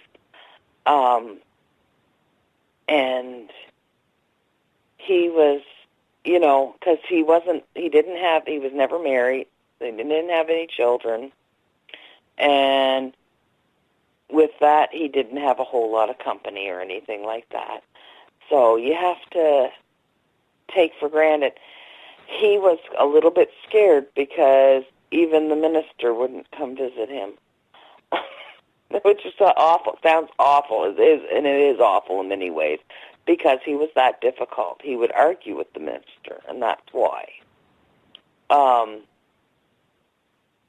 So I found a way to deal with this person was just to let him say what he had to say.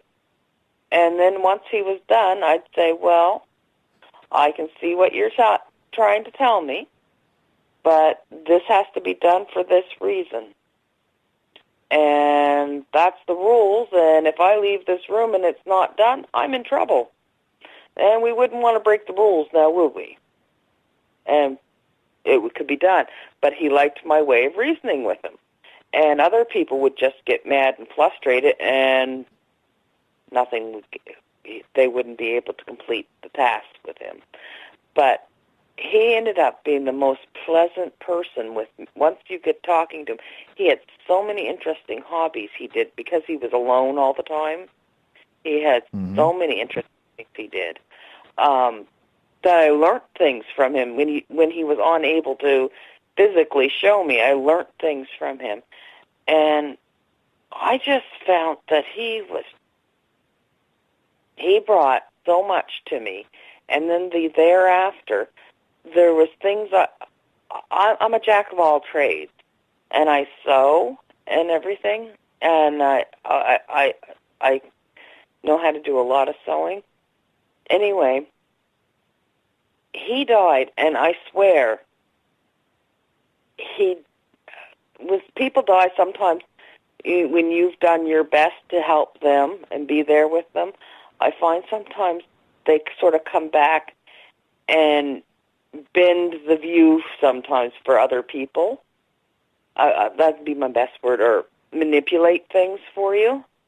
And so I'm a good sewer, and I took my time, and I said there was clothes that he had that needed to be mended, and he had nobody to go buy him new clothes.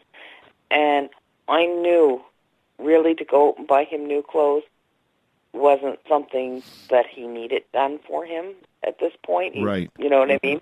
Just make them last. And so I took them and I mended them. And I went in his room and I sat down and I stayed over. I didn't work overtime. I didn't get paid overtime for this. I stayed after work, sat down and talked with him while I mended his clothes up because he had some sweatshirts that were getting holes at that seam, you know, where the cuff joins to the wrist, right? And I did different things like that and sewed buttons on his clothes that had fallen off, and I'd sit there and talk to him, and I'd stay after work sometimes doing this, and he just thought the world of, he said, you do such a good job at that, and he'd go on and on and on, and I'm like, really? No, I'm not doing my best, but, you know, I'm glad I could help, and it makes you happy. That's all that matters. After that, I landed some big contracts. After he passed away, I landed a few contracts with my workplace, not repairing clothes, but making split-back clothing for people who are unable to move themselves. When they found out, somehow it came out that I had a serger and that I could do that. And I didn't tell anybody I could. It just came somewhere said, I think Michelle has one of them. Let's go see if she can do this. And I landed a big contract doing that. And I thought, it's so funny. I've been there all these years, and nobody knew, and nobody ever once asked me to do that.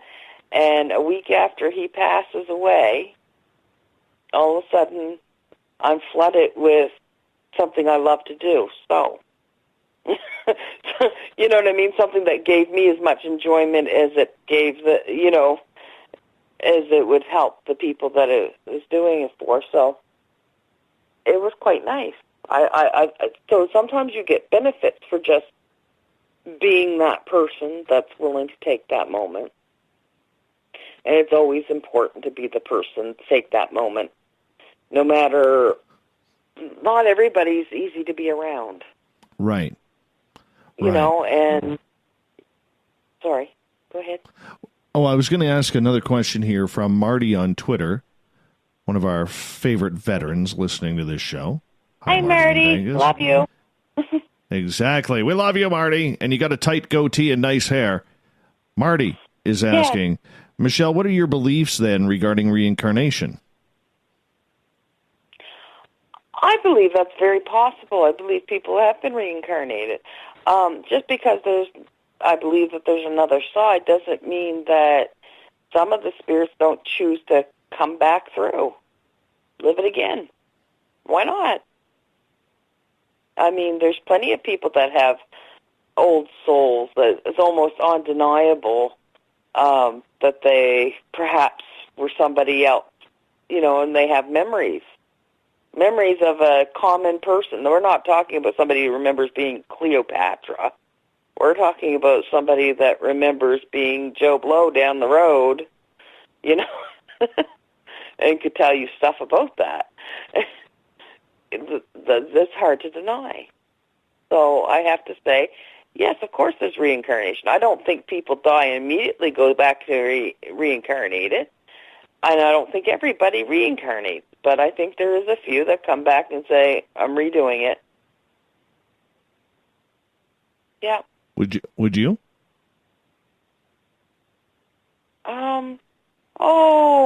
I think I've done it before. So I might be an old hat at this already. Makes a lot of sense. Yeah. Chuck is asking, have you seen things that were going to happen to yourself? I don't see big things that are going to happen to myself. And I've heard this a lot with other people, too. So it doesn't make... I used to think that I was defective because I could see things happening around other people. And I could never really see a whole lot happening around me.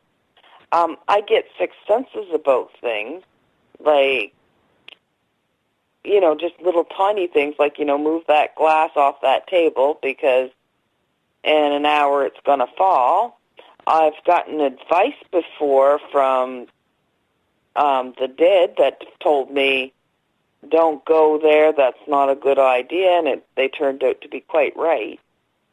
But to see the future for myself, no, not really. And not that I always thought I was defective, but I can't say you can try. I can't sit here and go na and see somebody's future. It either comes to me or it doesn't. It's like I don't force it. It just comes when and it must be important enough that I need to know.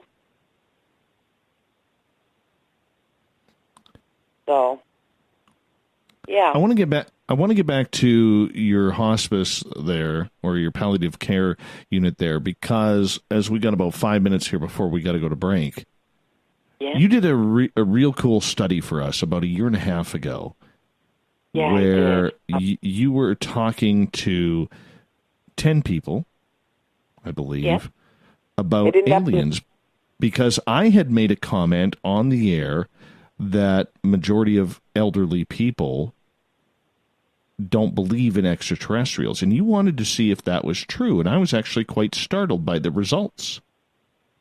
Yes, most of them believed in it. There was I had 9 people I ended up talking to, not 10. I would try 10, but I only got 9. And there was actually one woman who I would say is perceived to be an abductee. Yeah, she's passed away since, but I did speak to her. And I tried to do the group. Of course, there was only 9, so I tried to do equal part men, equal parts women, so it was, fair. And yeah, it was quite something. They weren't that disturbed by it. There was 2 that was, basically this was tomfoolery, and that were, I'm talking silly talk to them. And the rest were like, well, I wouldn't doubt it. And they didn't seem scared by it. Now, I've since really thought about that, and I thought, you know what? Nobody will be scared of it if it just happens. But the media could terrify people. I understand that. Yeah. Yeah, I totally understand where you're going with that.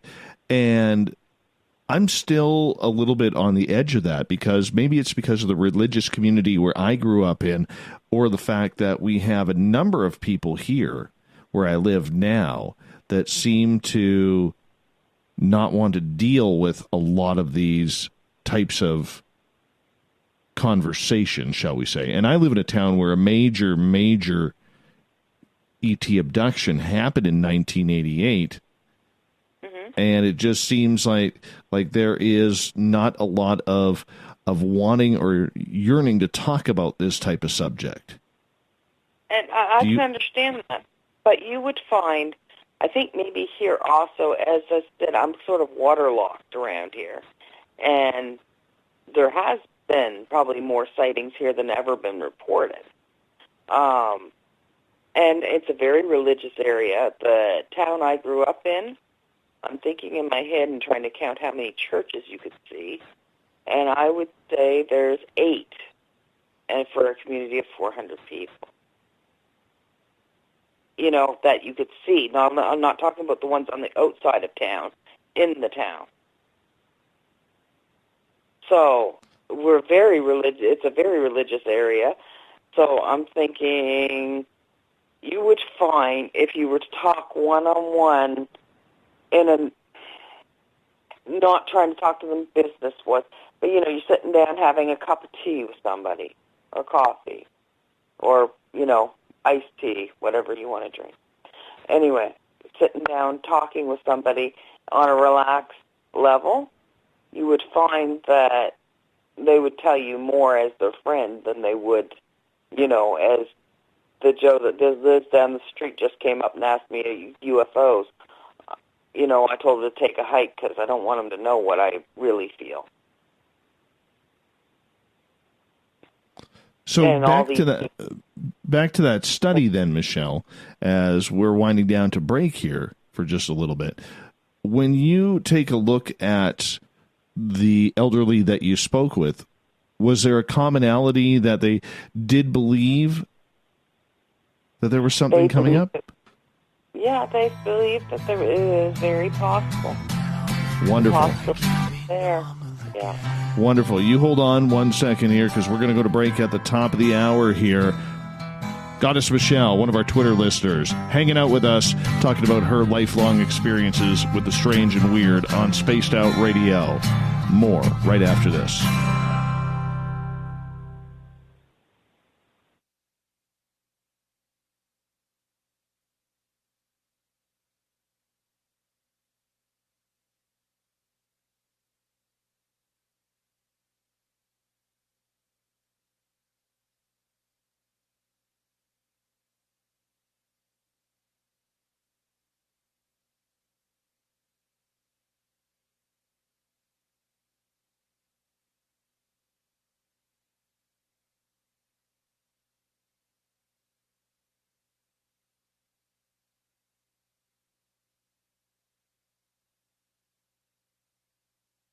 At spacedoutradio.com, we have a little bit of everything for you to stay up late. So while you're there, check out our SOR Newswire, where our team brings you stories of the weird and strange to the WTF from around the globe. News on Bigfoot, UFOs, paranormal, Darwinian-type crime tales. It's the stories that the mainstream media usually won't touch. Well, we got them all on the SOR Newswire, only at spacedoutradio.com.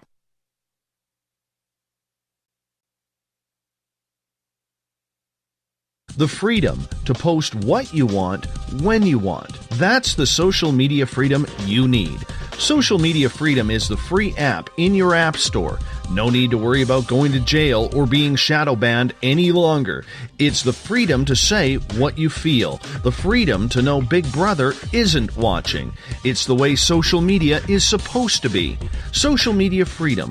It's time to set yourself free. Download from your app store today. On the first Tuesday of every month, I encourage you to come along for a journey with me, Geraldine Orozco, on The Spiritual You. Together, we will take a look at how to access the highest expression of yourself and change your life. Consciousness, ET contact, health, and wellness, we can talk about it all. So come along for a spiritual ride with me, Geraldine Orozco, on The Spiritual You, only on Spaced Out Radio. Looking for a place to advertise at a very reasonable cost? Look no further than Spaced Out Radio. SpacedOutRadio.com has an advertising tab that you can click to check out our daily, weekly, and monthly packages to play on the radio, or our website including social media. From commercial spots to banners, we have it all. Check out our competitive pricing today. Come hang out with Spaced Out Radio, where we own the night. This is Carl. You can follow Dave on Twitter at Spaced Out Radio, and during the show, use the hashtag Spaced Out Radio to chat with us live. On Instagram, at Dave Scott SOR. On Facebook, give our page a like, Spaced Out Radio Show. SOR archives are free on YouTube at Spaced Out Radio. Come join us, or I will come join you. See you at your window. Canada's largest UFO conference is ready to roll in Toronto this September 21st and 22nd at the Alien Cosmic Expo. This year is about the experience. Listen to the stories of Dave Scott, Travis Walton, Paula Harris, Grant Cameron, Ryan Stacey, Richard Dolan, Leslie Mitchell-Clark, and more. Get your tickets now at aliencosmicexpo.com.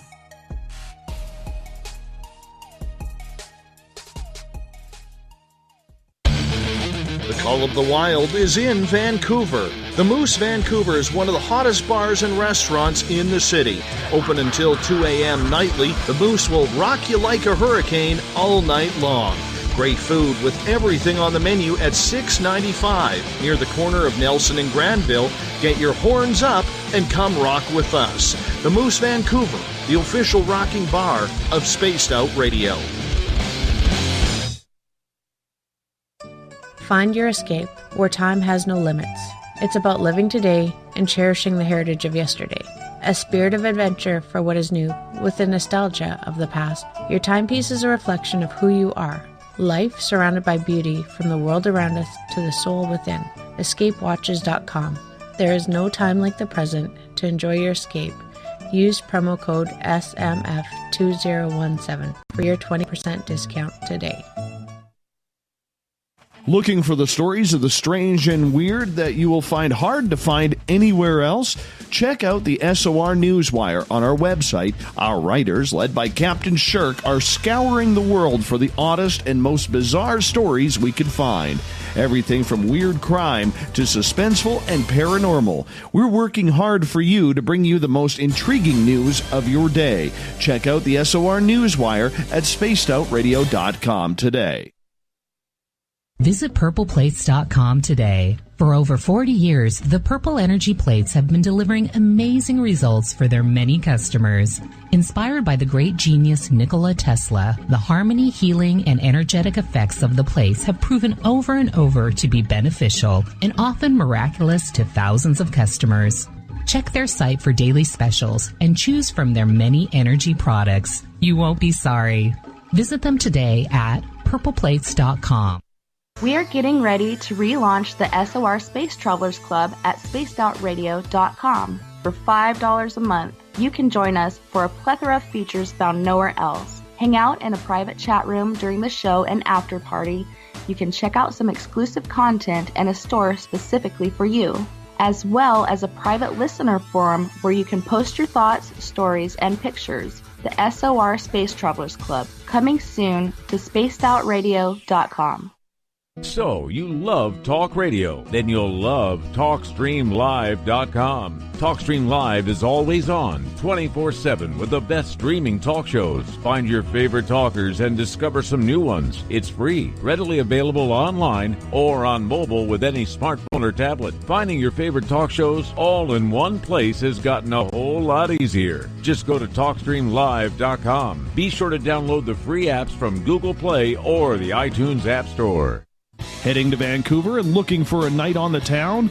The Moose Vancouver is the bar that never stops rocking until 2 a.m. every night. The Moose has great food with everything on the menu from $6.95 to $8.95. Fantastic, vibrant staff and rock and roll that will bring you back to when the music was real, the hair was long, and the guitars were rocking.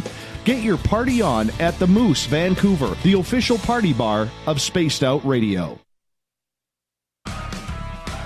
Get your horns up with me on Spaced Out Radio. This is Ron Bumblefoot Thal. Come tune in to SOR where you can hear me rock out with Little Brother Is Watching, the official theme song of Spaced Out Radio. And then come on over to bumblefoot.com where you can find out about my tour schedule, my music, and everything else. Bumblefoot.com keeps you up to date on what I'm doing and the best way to stay in touch with my music and music camps. Sign up for my newsletter at bumblefoot.com and remember, Little Brother Is Watching. Come get spooked at the 4th Annual Forest Moon Paracon in Cedar-Woolley, Washington, Saturday, September 28th. UFOs, ghosts, aliens, Bigfoot. Speakers include Mike Morin and Jason Jordan, R. Keith Andrews, and Dave Scott from Spaced Out Radio, and so much more. There will be workshops and a VIP roundtable. Get early bird tickets now at fmparacon.com.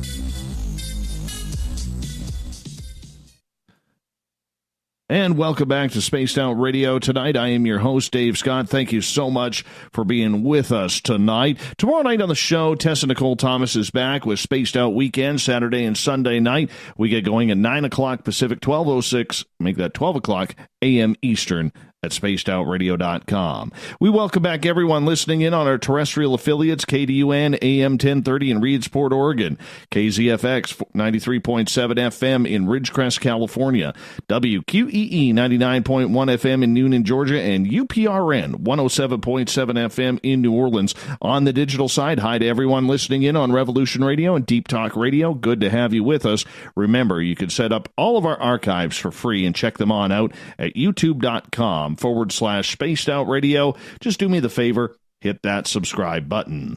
The Desert Clam has set the password for tonight in the SOR Space Travelers Club. Febrifascient. Febrifascient is your password. Make sure you use it wisely, Space Travelers, as the Clam sets the password each and every night, right here on the mighty SOR. Our website is spacedoutradio.com, where we have a plethora of features for you, but you're going to have to wait about another week as we are rebuilding our website, getting ready for a brand new launch. Goddess Michelle is our guest tonight on Spaced Out Radio. She is one of our special listeners on Twitter at #SpacedOutRadio, listening in every night. She's been listening for a couple of years, but she's got some amazing stories that she's been sharing with us. And if you've missed this so far, you're going to want to re-listen to it on our archives for sure. Michelle, welcome back to the show. Great to be back. You're going to stick with us through the news, aren't you? You're going to do the news with me tonight? Yeah, I'll do whatever you want. Oh, let's do the news together. Let's have the full meal deal tonight. How about that? We can do that. Perfect. Yeah. Okay. Perfect. I look forward to it. Right before the break, we were talking about a little impromptu study that you did with some seniors in the residence where you work about UFOs and alien life. And I remember that stat when you told me that. You interviewed 9 of them, and that they were actually believers that there is something out there that they just can't put their finger on. When you read that stat and you were kind of checking out that whole thing, were there any similarities between the stories as to why they believed that there could be aliens elsewhere? Well, a few of them were, you could kind of tell either they had seen something, but mostly they were saying somebody they knew seen something, and so there must be true. And as I said, one was an actual, believed to be, or could be perceived to be an abductee. And later on, that person did divulge a little more to me about it. And because I said I would try to follow up with her on it. And I would say she was an abductee. I mean, I'm not a professional to, diagnose that this person was abducted, but something was happening to her. A lot of very much things happen, like she'd be taken, she'd have missing time, she could remember vaguely sometimes seeing things, and she seemed on a ship, and, this was not a person that had any delusions. This is not a person that had any, you know what I mean? You would never pin this person as being crazy by any means. This person did not have dementia. She's seen some things. I'll tell you, she's seen some things. From, the bright light coming at her from the sky to waking up on a table. Oh, who hasn't woken up on a table? Come on. Not in a drunken state, Dave. No, we're talking about the steel table and the funny shape, funny hidden humanoids standing around you, and that's so. And it happened to her more than once. I believe that she was an abductee. I firmly do. I mean, maybe my standards are a little low on believing. I mean, as my son made fun of me earlier while we were talking before the show, I believe there's a troll under a bridge. But anyway. Oh, you have? Okay, we got to get into that right now because I know your son is listening. And we got to get into the whole troll aspect because you believe that there under a bridge near your house there's an actual troll living there. Tell me this story, and then I'll ask you why. Okay, I swear I was driving up to this bridge, and it's an old bridge. That bridge has been there, before they made pavement. You know what I mean? That is an old bridge.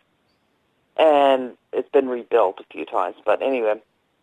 And it's just the location, and I go across that bridge one night, and I seen a shape that was quite big, and then all of a sudden it shrunk down to the size of a raccoon.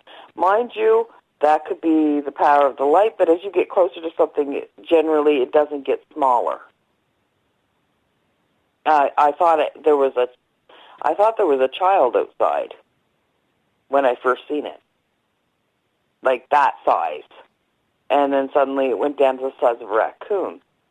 Well, I told my son about seeing this, and I said that there's a troll under that bridge. And he thinks I'm crazy now. He says, listen, I know the other stuff is real. I know, but this is going too far. Anyway, so I've made quite a fool of myself trying to tell him about the troll under the bridge. So I'm being made fun of by my son, and he's enjoying every minute of this. But now the whole world knows that I believe there's a troll under a bridge. But the next time we went across that bridge at night, the exact same spot, there was taller type grass, but it's a mound, and the whole thing was moving, and there was a skunk there by the time we got around there. There was a skunk in the exact same spot. And I know that the animals probably do crawl across there and stuff, but I'm telling you, I just have this sense that there is something that lives under that bridge. There is something. And I just decided to call it a troll. Because what else would live under a bridge? Well, you got to go check it out. I don't think it's safe to. Part of the river runs under it. I might get myself washed away in a current. Oh, that dangerous. It could be. Well, no, it's probably not that dangerous. I just decided it was, but I don't know. I probably will. As summer comes, we're a little behind you in season because it's spring here, but spring means that there's still snow coming some days, and, it's getting nicer, but once it gets summertime, I'm going to explore under there. Okay? Okay. You just be careful. I will be. So speaking of trolls, have you had any other experiences with odd creatures that you can't explain?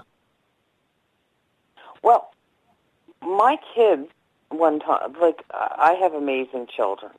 I will say that. I have unusual children, and they inherited it from their unusual mother, I'm sure.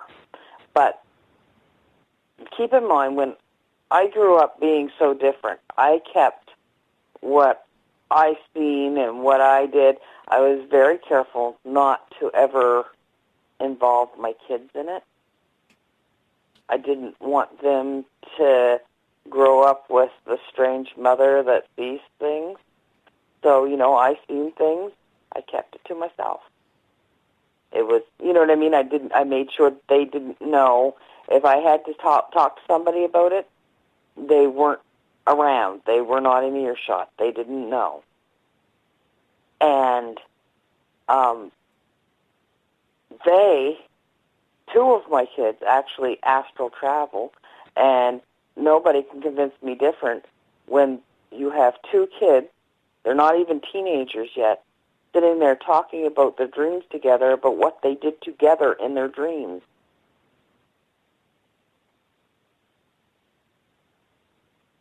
That's still strange. Still That is strange. so strange. Yeah, that is way strange. I mean, I'm not, take it as you want to. But, I mean, it's not like I ever talked about it in front of them. And I'm like, I backed up and I started asking them questions. And they're like, oh, yeah, well, we went and did this and there. And, and they started referring to, because I didn't know it was astral traveling at the time. I didn't learn that until I started hearing people talk about it. And I'm like, oh, hold it, I do that. Is that what that means? Okay, good, right? Anyway,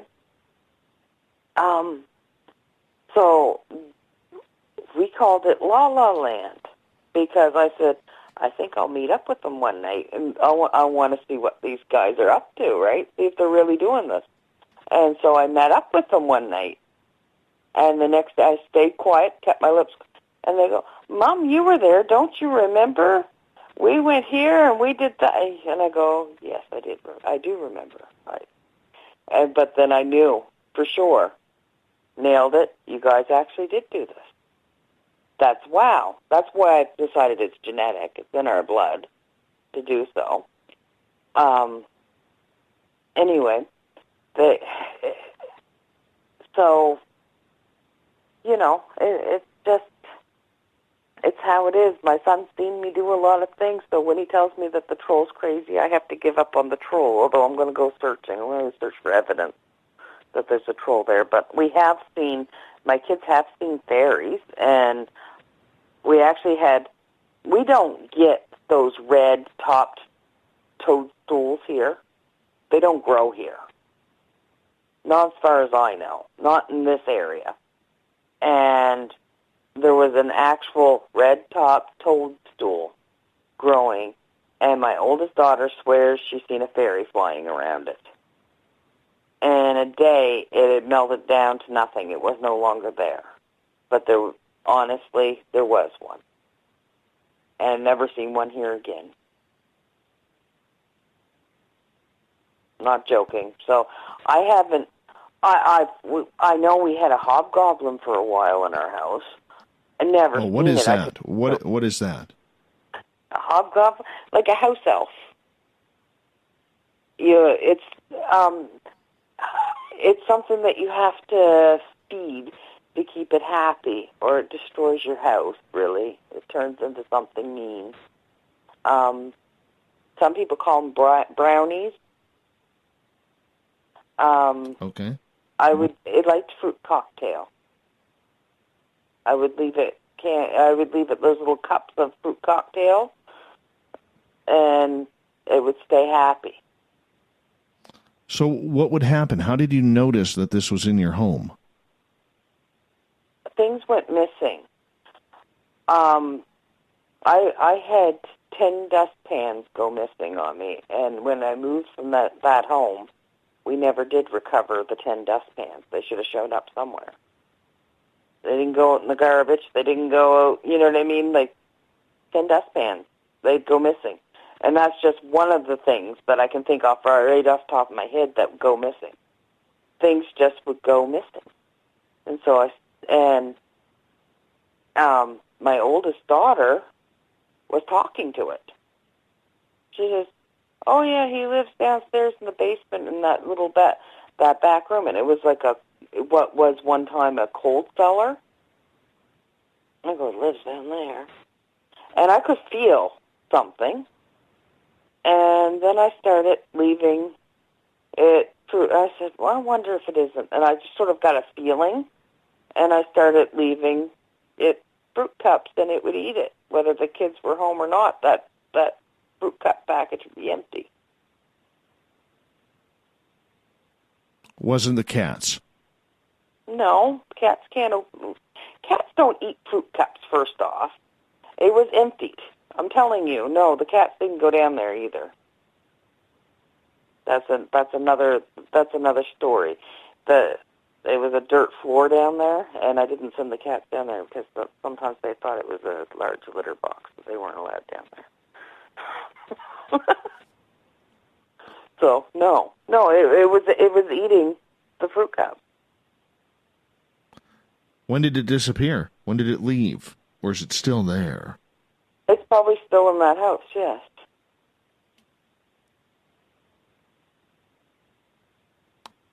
Not the first time I've heard something like that. I mean, doing this show, we hear a lot of strange and weird, but, away from the show, a buddy of mine named Danny, he's First Nations, and he recently had little people stealing things in his house. It's a hobgoblin. Yeah. And he made an offering of little hats and some food. Mm-hmm. And because his mother's jewelry was missing. And they heard some, about an hour or two later, they heard some noises upstairs.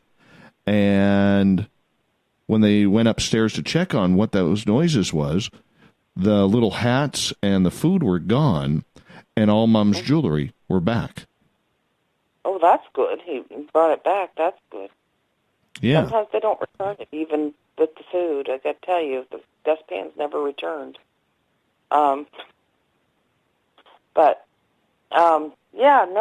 They're like house elves. I guess is another word for them. But I always call it a hobgoblin because you don't know what you're going to do to make it mad. That house was full of stuff, so anyway. That's strange. First time we've talked hobgoblins on this show. Well, thank you. I did a woo first. Yay. Well, you're getting some woo from Derek on Twitter at #SpacedOutRadio. Yeah, he's got his famed peak woo hashtag going right now. So we know we've hit where we need to go, and that's always very nice when that happens. You also mentioned, as we got about 5 minutes left tonight before we got to get to the news and the thought of the day, about astral travel. Is this something you do often? Yeah, I can control it now. When I was a kid, I couldn't control it. It was something that you just did. You didn't realize you were doing it. And so I can't say I learned it. I just was doing it, sort of like my own kids were doing. But yeah, sometimes I now only do it with the intent, if somebody needs my help on a physical level, I'll do that. And I find I can't exactly do it while I'm awake and sitting here, you know what I mean? And I can't also be over at your house sitting next to you. But by doing it like I do, I can awake, I can get a sense of what's going on if I need to. It takes a lot out of me, but I can get a sense, and, you know, you have certain spirits that will help you with that, too.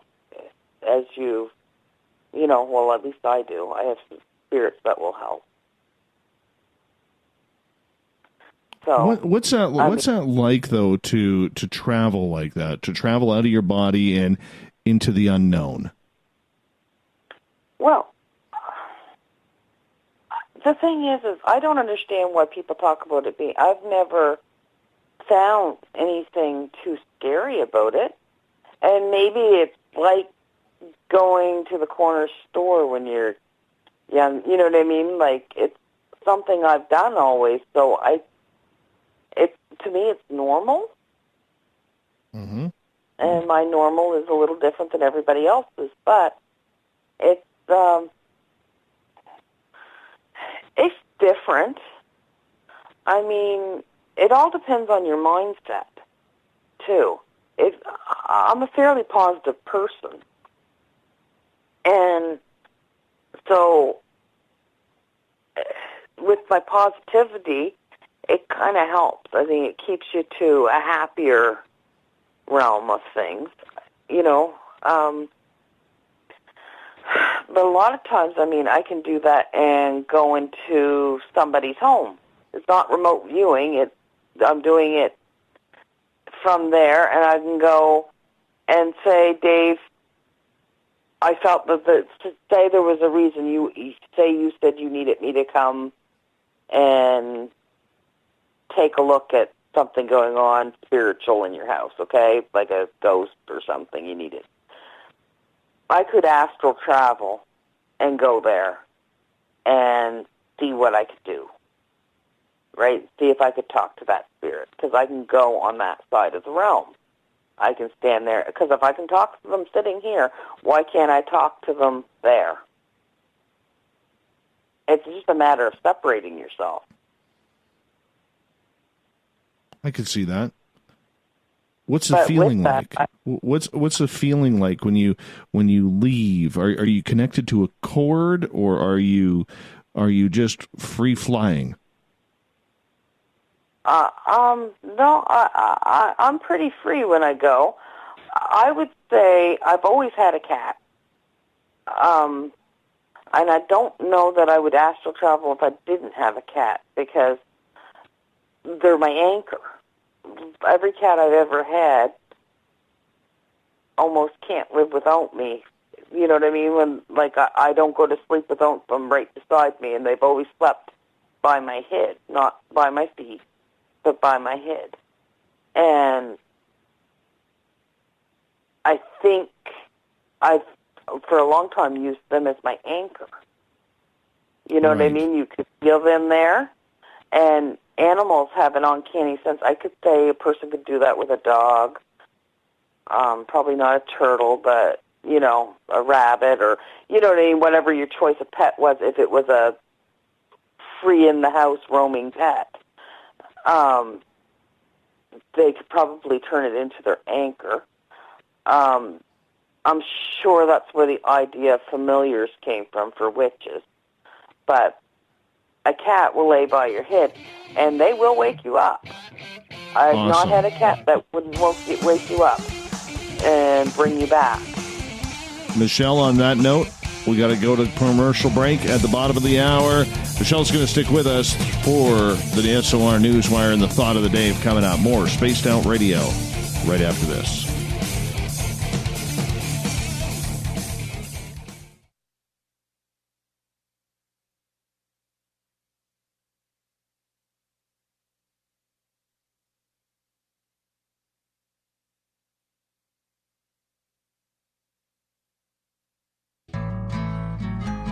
Looking for a place to advertise at a very reasonable cost? Look no further than Spaced Out Radio. SpacedOutRadio.com has an advertising tab that you can click to check out our daily, weekly, and monthly packages to play on the radio, or our website including social media. From commercial spots to banners, we have it all. Check out our competitive pricing today. So, you love talk radio? Then you'll love TalkStreamLive.com. TalkStream Live is always on, 24/7 with the best streaming talk shows. Find your favorite talkers and discover some new ones. It's free, readily available online or on mobile with any smartphone or tablet. Finding your favorite talk shows all in one place has gotten a whole lot easier. Just go to TalkStreamLive.com. Be sure to download the free apps from Google Play or the iTunes App Store. Coming soon to our website, spacedoutradio.com, is the SOR Space Travelers Club. For just $5 a month, you can get into a private area on our site where you can hang with other listeners in our chat room, post in our forum, and check out a bunch of exclusive content and store that won't be found anywhere else, including a nightly after-show party with Dave. It's going to be the best $5 a month you're going to spend. The SOR Space Travelers, only at spacedoutradio.com. Are you intrigued by Paranormal Talk Radio? You'll love the new Paranormal Radio app from TalkStream Live. You'll find a great selection of talk shows covering UFOs, ghosts, strange phenomena, and much more. Download the Paranormal Radio app now and start listening to the very best in paranormal talk entertainment, including the network you're listening to right now, the Paranormal Radio app, free in Google Play and the iOS App Store. Come get spooked at the 4th Annual Forest Moon Paracon in Cedar-Woolley, Washington, Saturday, September 28th. UFOs, ghosts, aliens, Bigfoot. Speakers include Mike Morin and Jason Jordan, R. Keith Andrews, and Dave Scott from Spaced Out Radio, and so much more. There will be workshops and a VIP roundtable. Get early bird tickets now at fmparacon.com. Are you tired of being blocked, shadow banned, or placed in jail for simply posting your thoughts on social media? Social Media Freedom can take care of that for you. Social Media Freedom is the newest and one of the best free new apps that allows you the freedom to post what you want, when you want. It takes seconds to download from your app store. Come join the tribe at Social Media Freedom. It's time to set yourself free.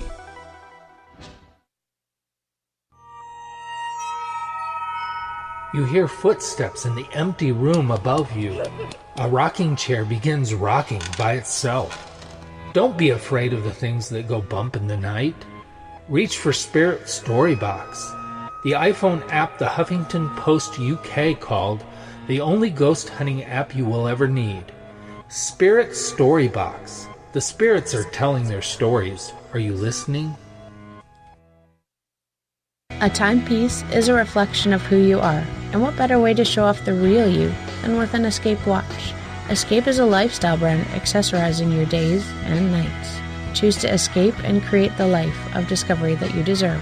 Dream, play, unite with your own personalized Escape watch.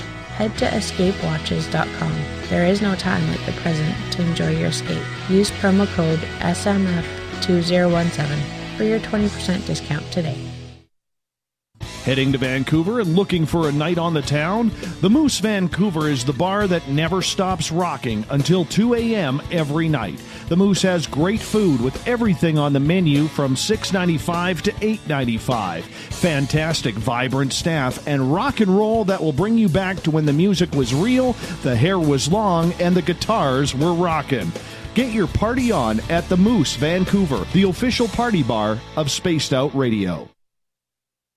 Hello, this is your guitar man, Ron Bumblefoot Thal, and I have to tell you, I love the response I get for Little Brother is Watching from Spaced Out Radio fans. It's amazing how music can inspire and make people think deeper about what's going on in the supernatural world.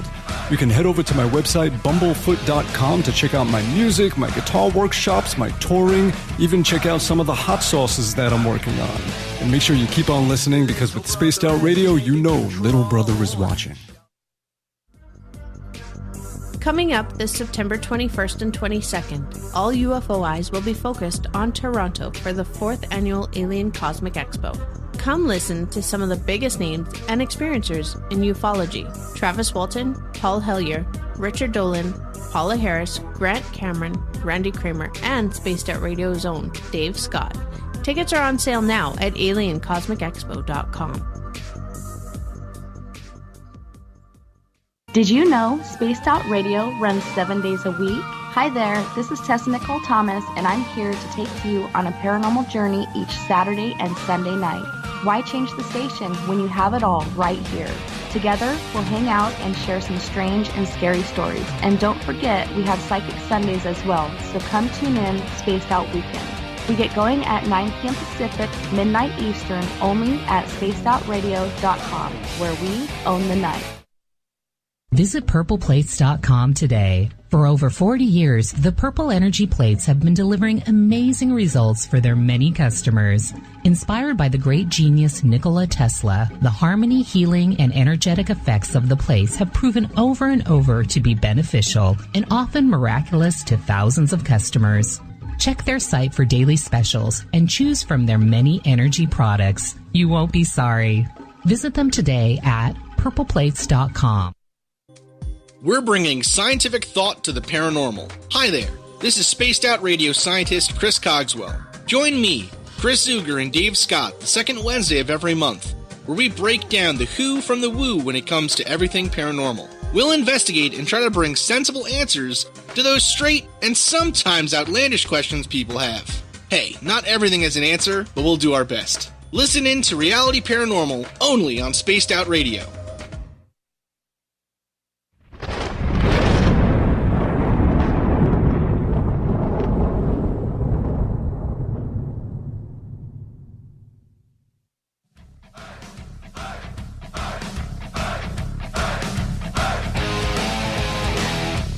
We've rounded third. We're heading for home tonight on Spaced Out Radio. I am your host, Dave Scott, hanging out with all of you heading into the weekend. I hope you have a great one. I plan on doing that, especially Sunday when I go look for Sasquatch again.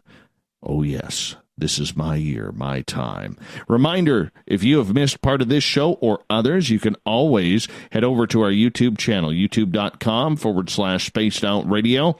Just do me the favor. Hit that subscribe button, as our archives are all free for you. Our website, being newly developed right now, we're hoping to have it up within the next 7 days. And it's going to look good, real good. On that note, let's get to the news of the day. Are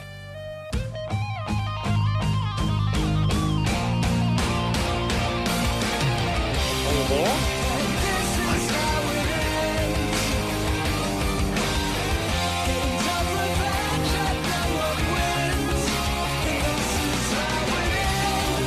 The news is always changing, which is why we bring you the SOR Newswire at the back end of every show, where we get to the weird, the wacky, the strange, the WTF, those head scratchers that just make you roll your eyes wondering, what the hell is going on in this world?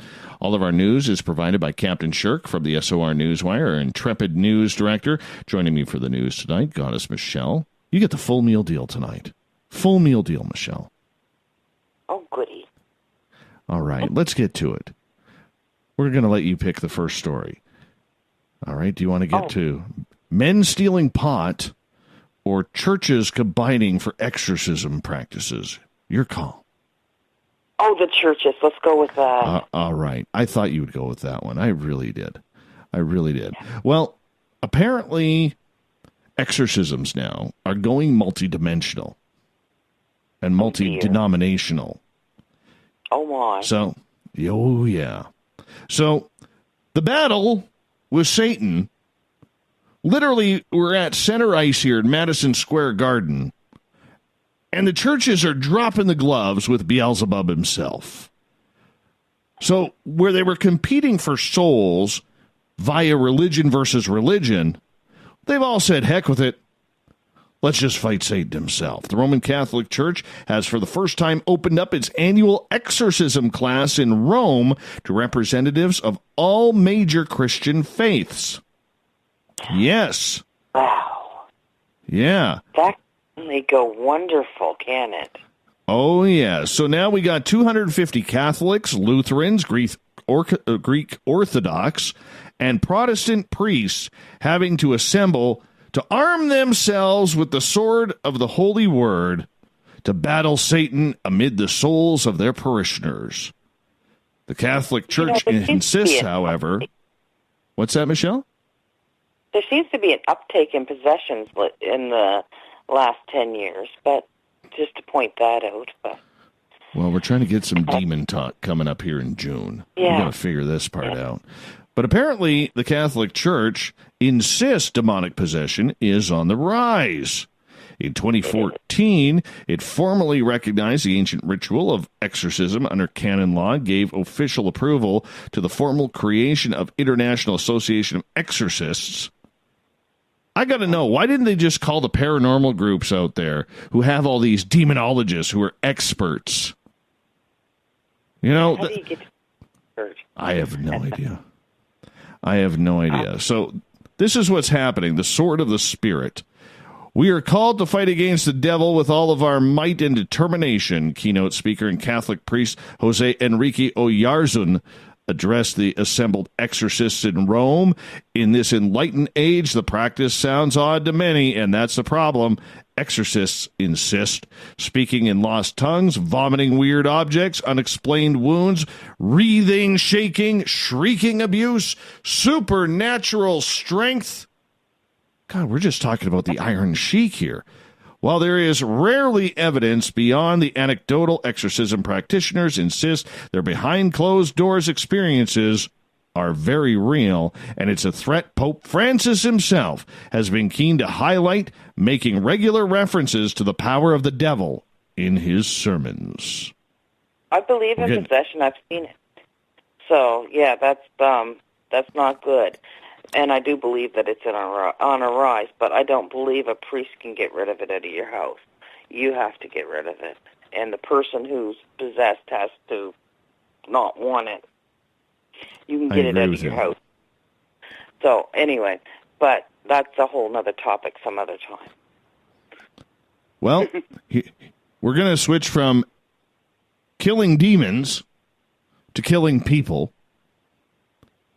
So the United States military is testing out a new toy, a secret ninja missile that shreds targets with 6 swords has been secretly developed by the CIA. The weapon, called the R9X, is designed to smash through buildings and cars with the help of large blades that deploy seconds before impact.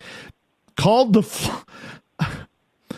Flying Ginsu, named after a knife brand, does not have an explosive warhead to minimize civilian casualties.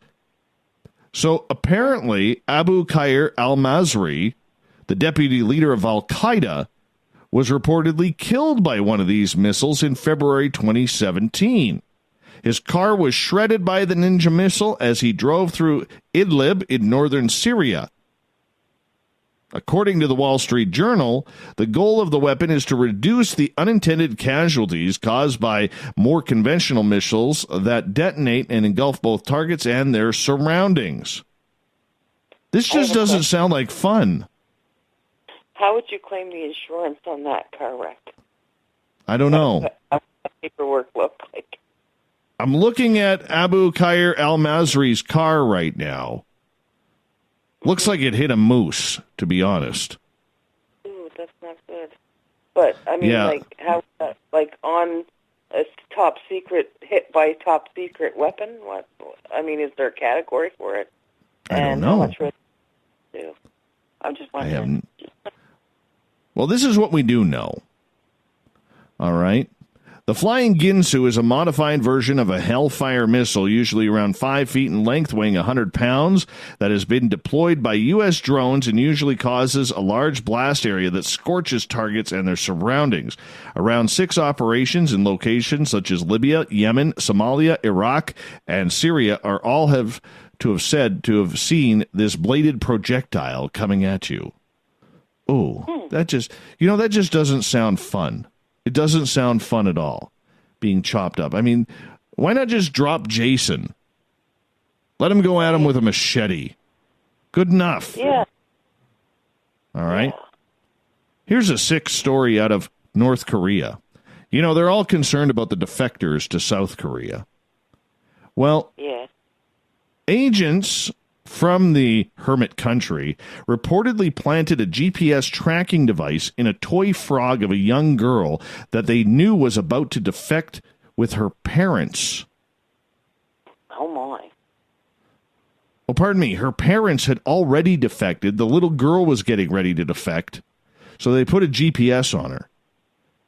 This testimony was delivered on Thursday by defectors revealed that North Korea is using GPS devices to capture traffickers helping people living under the dictatorship to escape. One instance highlighted by the testimony provided by Caleb Mission, an organization which supports defectors and refugees, was a 9-year-old girl whose parents had successfully defected to the south. They were attempting to orchestrate her escape. But before the girl left North Korea for China, a man gave her a stuffed frog and said, "This is a gift for you. Give it to your mom." After she arrived at the Chinese safe house, the trafficker inspected the frog and discovered the GPS tracking device inside of it. Alarmed, he left the device undisturbed, fearing it might trigger a raid of the house if he removed it. It is not clear what happened to him or the girl. Let's hope she made it. Let's hope she made it. Okay, let's paint a pretty picture. They Absolutely. came in and raided the house, and the little girl crawled through a little door and under a fence and ran away free and danced with butterflies. There, end of story. That makes it better. There we go. Sounds so much better. Hey, Yeah, guess what? Millennials in Canada are getting tired of fake news that has fooled them. And they're starting to admit that they have been taken by false stories or alternative facts. A survey showed that 7 in 10 Canadians trust traditional news media and that the trust has grown by 7 points year over year. But fake news is apparently still fooling people, as people age 18 to 34 years old will most readily admit, and confidence in media that aren't trusted as widely grows as you skew younger, according to the Ipsos poll. More than 6 in 10 millennial respondents admitted to falling victim to fake news, which was lower than the number of Gen Xers and baby boomers. Despite this, millennials were also most confident in their abilities to distinguish between fake news and real. The survey showed 25% of them agreeing with this statement. "I have no idea how to distinguish between real news and fake news." That was lower than Gen Xers and baby boomers. Oh, are the millennials starting to wake up? No, not yet. No. I love It's you not all, their time yet. millennials. Not the time to wake up yet, no. Oh, dear. Here's a fantastic story, Michelle. I know you're going to like this one. Okay. So it's a remarkable discovery in a rare phenomenon known as iterative evolution, in which 2 or more practically identical species can independently evolve from the same ancestral lineage. In this particular case, a flightless bird known as the Aldabra white-throated rail went extinct 136,000 years ago, and then incredibly evolved itself back into existence several millennia later. This rarely observed feat is made all the more impressive due to the fact that the iteration of the species revolved on the Aldabra Atoll in the Seychelles Islands, the very same atoll from which the original iteration was wiped out tens of thousands of years earlier when it was swallowed by the sea. We know of no other example in rails or of birds in general that demonstrates this phenomena so evidently, said study co-author David Martill, a paleobiologist from the University of Portsmouth. Only on Aldabra, which has the oldest paleontological, I can't believe I said that right, now I'm going to butcher it, record on any oceanic island within the Indian Ocean region is fossil evidence available that demonstrates the effects of changing sea levels on extinction and recolonization events. I don't understand it. Sounds cool, though. Sounds cool. Well, what I'm basically saying is a type of bird pretty much went extinct, but it must have, if it's back, then it must have evolved into a different type of bird due to the area. That's just basically adaptation. They adapt to the surroundings, so they so what it must have done is changed to a different type of bird needing, you know what I mean, like with different needs. And then now, all these millions of years later, has been able to come full circle and become what it was before. That's awesome. Like it. And finally tonight, the worm is in the news. Former NBA star Dennis Rodman is being ensnared for his alleged involvement earlier this week in a clothing heist at a yoga studio. The theft allegedly took place after the NBA Hall of Fame legend showed up to Vibes Hot Yoga in affluent Newport Beach, California, with 3 other people, 2 women and a man.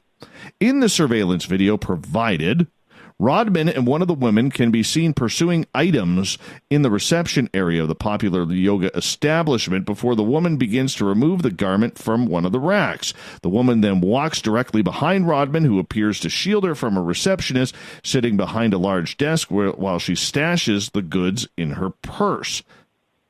Minutes later, a male companion of Rodman and another woman also walk into the business, and the man in question picks up a large crystal art piece from the reception desk and tries to place it on a steel dolly, alleged to intend to buy it.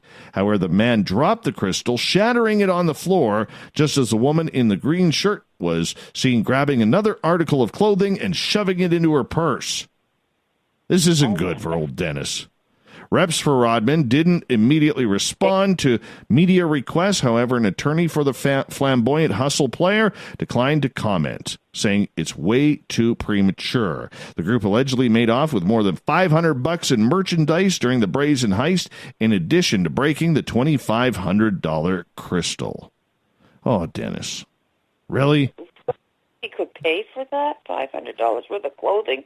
Really? Really ruin your name for $500 worth of clothing? I know. Heaven, what's wrong with Terrible. It? It dies from the brain. Terrible. Okay. Guess what, Michelle? It's time for the thought of the day. Yes, you know Marty is sitting at home airplaying the keyboard music to this. Thought of the Dave happens every night at this time, where we ask a question on our Twitter and Facebook pages and read your responses on the air because we love the audience participation around here. Today's Thought of the Dave is as follows. Tell me about one of your nightmares that came true. Your ex doesn't count. That smart butt Zuger starts it off saying, I had a dream I could use my ex as a joke. Apparently, I can't do it anymore in these threads, and it came true today. Oh. William, what if a certain gentleman has 2 exes? Asking for a friend? 2 exes, that's dangerous. Dangerous. Mm-hmm. I hear you. Believable. Not believable. Continue. Karen, years and years ago, I had a super vivid dream that an evil scientist released a bomb that turned everything to plastic. At the end of the dream, I was turned into plastic under a tree that went silent. No rustling of the leaves as a tree turned. Then a few seconds later, insects and birds fell around me to the ground. Flash forward to now, when microplastics are being taken up into the food chain. I live on a boat for 7 years and was frontline to the degradation of the environment in Puget Sound, Washington State. Scary. Mm-hmm. Daryl. No fair, Dave. Everyone who has an ex has nightmares about them. Francesca. Of course, but you never asked me. Well, I did ask, Francesca, and you just didn't put it on. Let's get to Gabe. I once had this recurring dream about this house with an old-fashioned attic. I was hiding from someone up there, then I would wake up. Come to find out, this house was my next infamous apartment, which was like the Amityville Horror. It was a former funeral home where the shady practices took place. The ghosts were lively. The father of the home went to jail over fraud in the past. It was the place I heard the 3 knocks a year before I read Whitley Strieber's books. You think I was going to answer those knocks? Hell no! I went back to bed. Former guest on this show, John Carlson. As a child, I had incredibly realistic and terrifying nightmares. That's what my parents told me they were, of short, stocky black humanoids with glowing red eyes that would appear in my bedroom at night. Then in June 2014, 40 years later, I saw these same entities over 2 consecutive nights while camping out in the woods in Oregon. This time, however, I had 2 other adults who saw these things, so I now know they are not something I've imagined. They were extended sightings, too. They stood a few yards up the road into our campsite watching us from about 2:30 a.m. until dawn, both nights. I think we got time for one more. Let's go to Vivster. I once had what could be thought a nightmare. I consider it both premonition and nightmare. I was holding a large red gem in my left hand, and when I concentrated on going to the future, the red gem sent me to the future where the sky was red and everything that used to be human was demolished and not a single living thing existed in Earth anymore. Even the Earth was dead. I woke up very upset and crying about this. I cry about that as well. Goddess Michelle? Yes. Thank you so much for being on Spaced Out Radio tonight. Hope you had fun. Thank you for having me. And thank you, everybody, for sharing your thought of the days. Absolutely. And we also want to say a big thank you to Captain Shirk for getting the SOR Newswire prep for us. And, of course, you can check out our Facebook page, SOR Newswire, for all the latest news, as Captain Shirk has us fully updated on what is going on around the world. Everything brought to you by Paranoia Magazine. Tomorrow night on the show and Sunday, Tessa Nicole Thomas is back with Spaced Out Weekend. She gets going at 9 p.m. Pacific, midnight Eastern, only at spacedoutradio.com. We got Mr. Ron Bumblefoot Thaw rocking in the background with Little Brother is Watching. Bumblefoot is the official music of Spaced Out Radio, rocking us in and out of every single show. Get your horns up for your guitar god himself. Special thanks to everybody listening in at home, at work, in your cars, wherever you may be. Everybody, thank you on Twitter at hashtag Spaced Out Radio for tonight. Lots of great comments there. And in our chat rooms on Spreaker, the SOR Space Travelers Club, and Revolution Radio. I know you're out there somewhere. This is the new totalitarian state. 1,000 eyes are waiting for you to break. Stay in line, don't make a mistake. We're watching. Remember, this show is copyright by Spaced Out Radio and SOR Media Ventures. Thanks for joining us this week. Thanks for doing your part to make us bigger and better every single night.